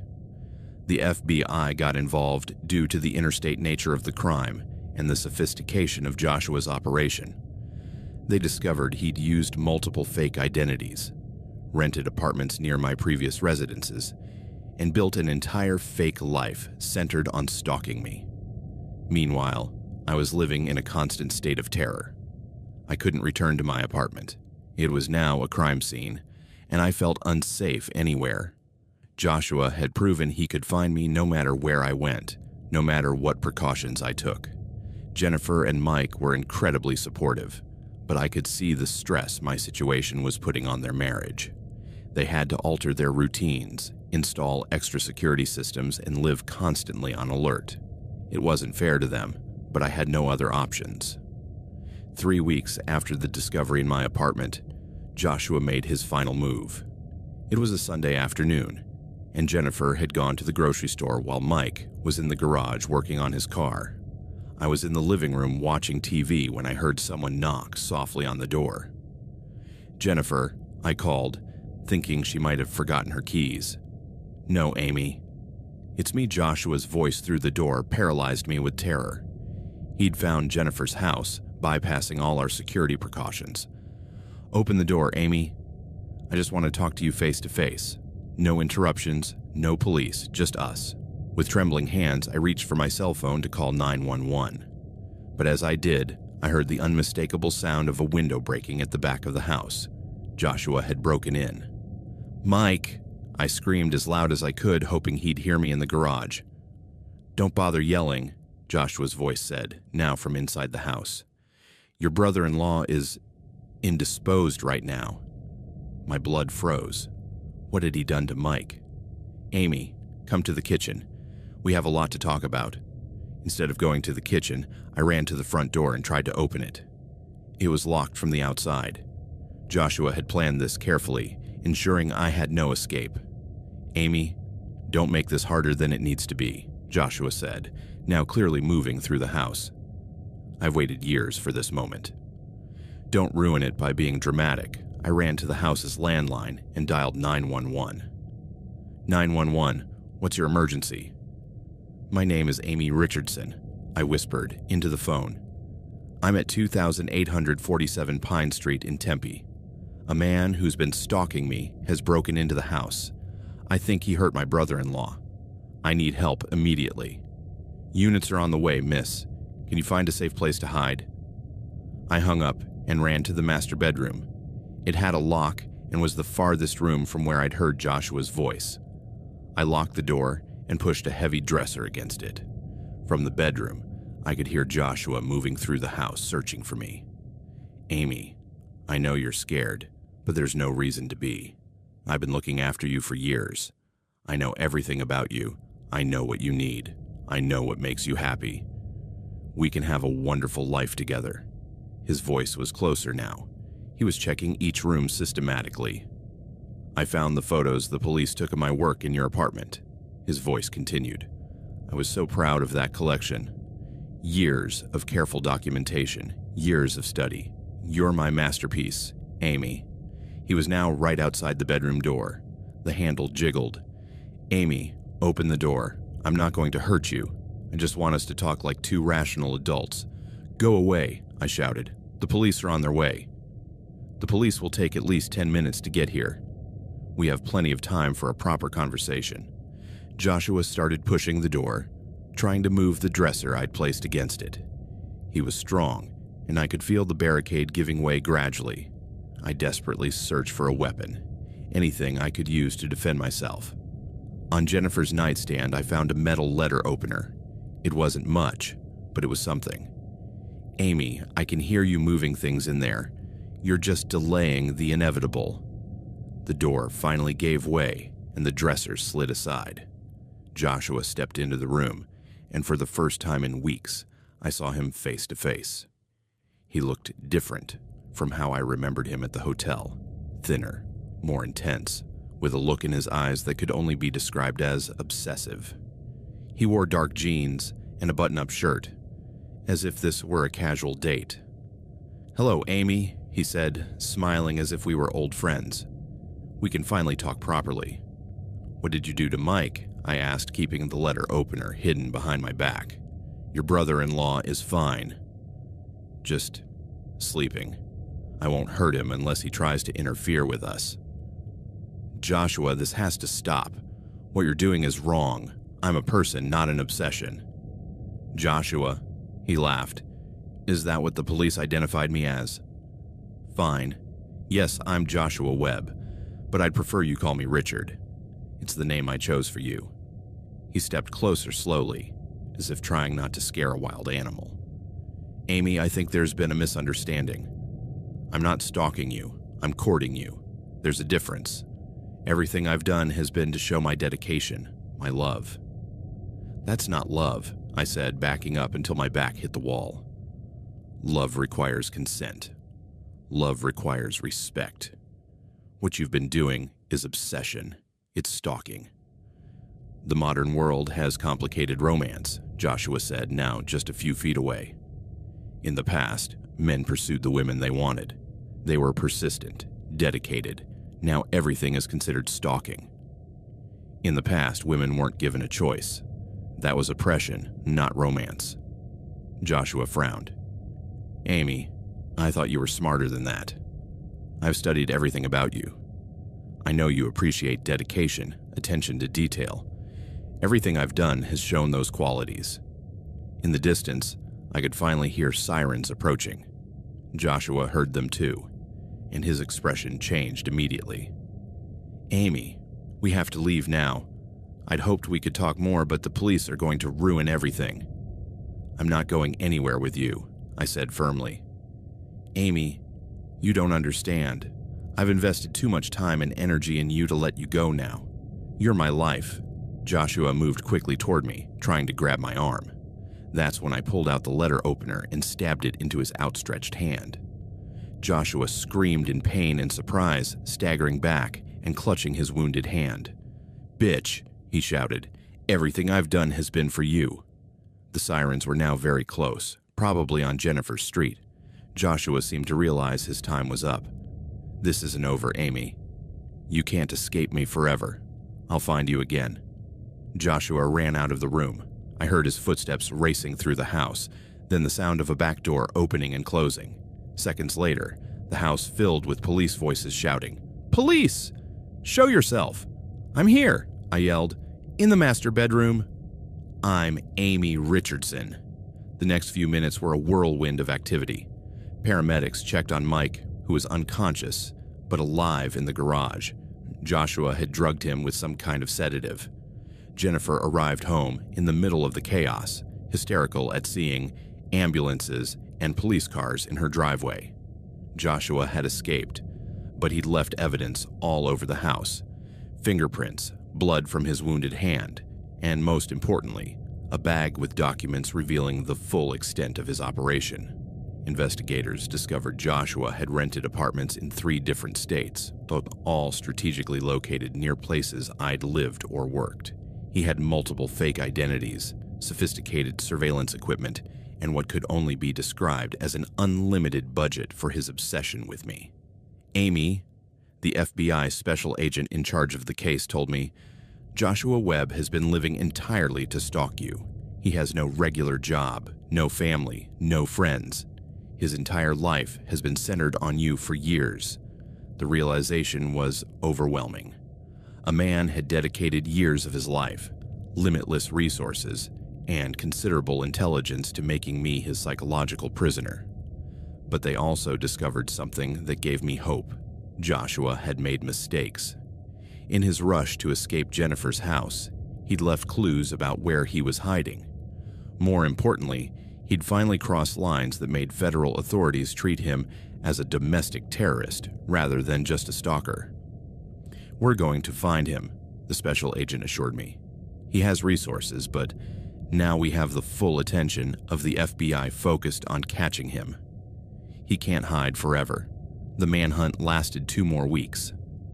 Joshua Webb was finally captured in a motel in Las Vegas, trying to establish a new fake identity. When they arrested him, he had more photos of me, plans for new residences he'd been considering to relocate me, and most terrifyingly, drugs investigators believed he'd planned to use to kidnap me. The trial was a long and painful process. I had to testify about years of stalking I hadn't been aware of, about the terror I'd felt for months, about how Joshua had violated every aspect of my privacy and autonomy. Joshua was sentenced to 22 years in federal prison, with no possibility of parole for the first 10 years. He was also required to pay restitution for psychological damages, loss of income, and security expenses. During the sentencing process, I finally understood the full magnitude of what I'd been facing. The forensic psychologist who evaluated Joshua testified that he suffered from a delusional disorder specifically centered on me. In his mind, he'd constructed an entire romantic relationship based entirely on his one-sided observation. Mr. Webb genuinely believed Ms. Richardson was participating in a relationship with him, the psychologist testified. He interpreted her daily routines, her expressions, even her clothing changes, as signals directed specifically at him. It was terrifying to think that for years, while I lived my normal life, Joshua had been interpreting every action as part of a romantic conversation that existed only in his mind. Now, 2 years later, I'm finally starting to rebuild my life. I moved to a new city, changed careers, and have been in intensive therapy to deal with the trauma of years of unaware stalking. The hardest part has been learning to trust my instincts again. For so long, Joshua had been manipulating my environment that I lost confidence in my ability to detect when something was wrong. Therapy has helped me understand it wasn't my fault I didn't notice his presence, that professional stalkers are specifically skilled at remaining invisible. I've also learned about the warning signs of stalking I wish I'd known earlier. Excessive attention from strangers, a persistent feeling of being watched, small changes in your environment you can't explain. If I'd known what to look for, maybe I could have stopped Joshua years earlier. That's why I decided to share my story. Not to scare women, but to educate them. Stalking is far more common and sophisticated than most people realize. It can happen for years without the victim being aware, and perpetrators can be incredibly skilled at avoiding detection. If you ever have a persistent feeling that something's not right, if you notice strange patterns in your daily life, if you receive unwanted attention from strangers, trust your instincts. Report suspicious behavior to authorities immediately. Don't downplay your concerns or try to rationalize behaviors that make you uncomfortable. Joshua Webb stole years of my life, but I won't let him steal my future. I've learned to live again, to trust again, and to recognize that his obsession was about him, not me. He was a disturbed man who chose a random victim and built an entire fake life around that obsession. I now work with organizations that help stalking victims and regularly speak at conferences about personal safety.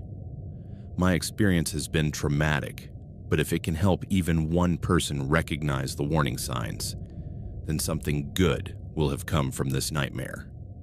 Justice prevails when victims find their voice and authorities take stalking seriously. Joshua Webb is in prison where he belongs, and I'm free to live the life he tried to steal from me. If you're reading this and recognize elements of your own experience, please seek help immediately. Report any suspicious behavior to authorities. Your safety and freedom are worth more than social politeness or worry about overreacting. Your life belongs to you, not to someone who's decided to obsess over you. And there are people, police, counselors, support organizations, there to help you reclaim that life.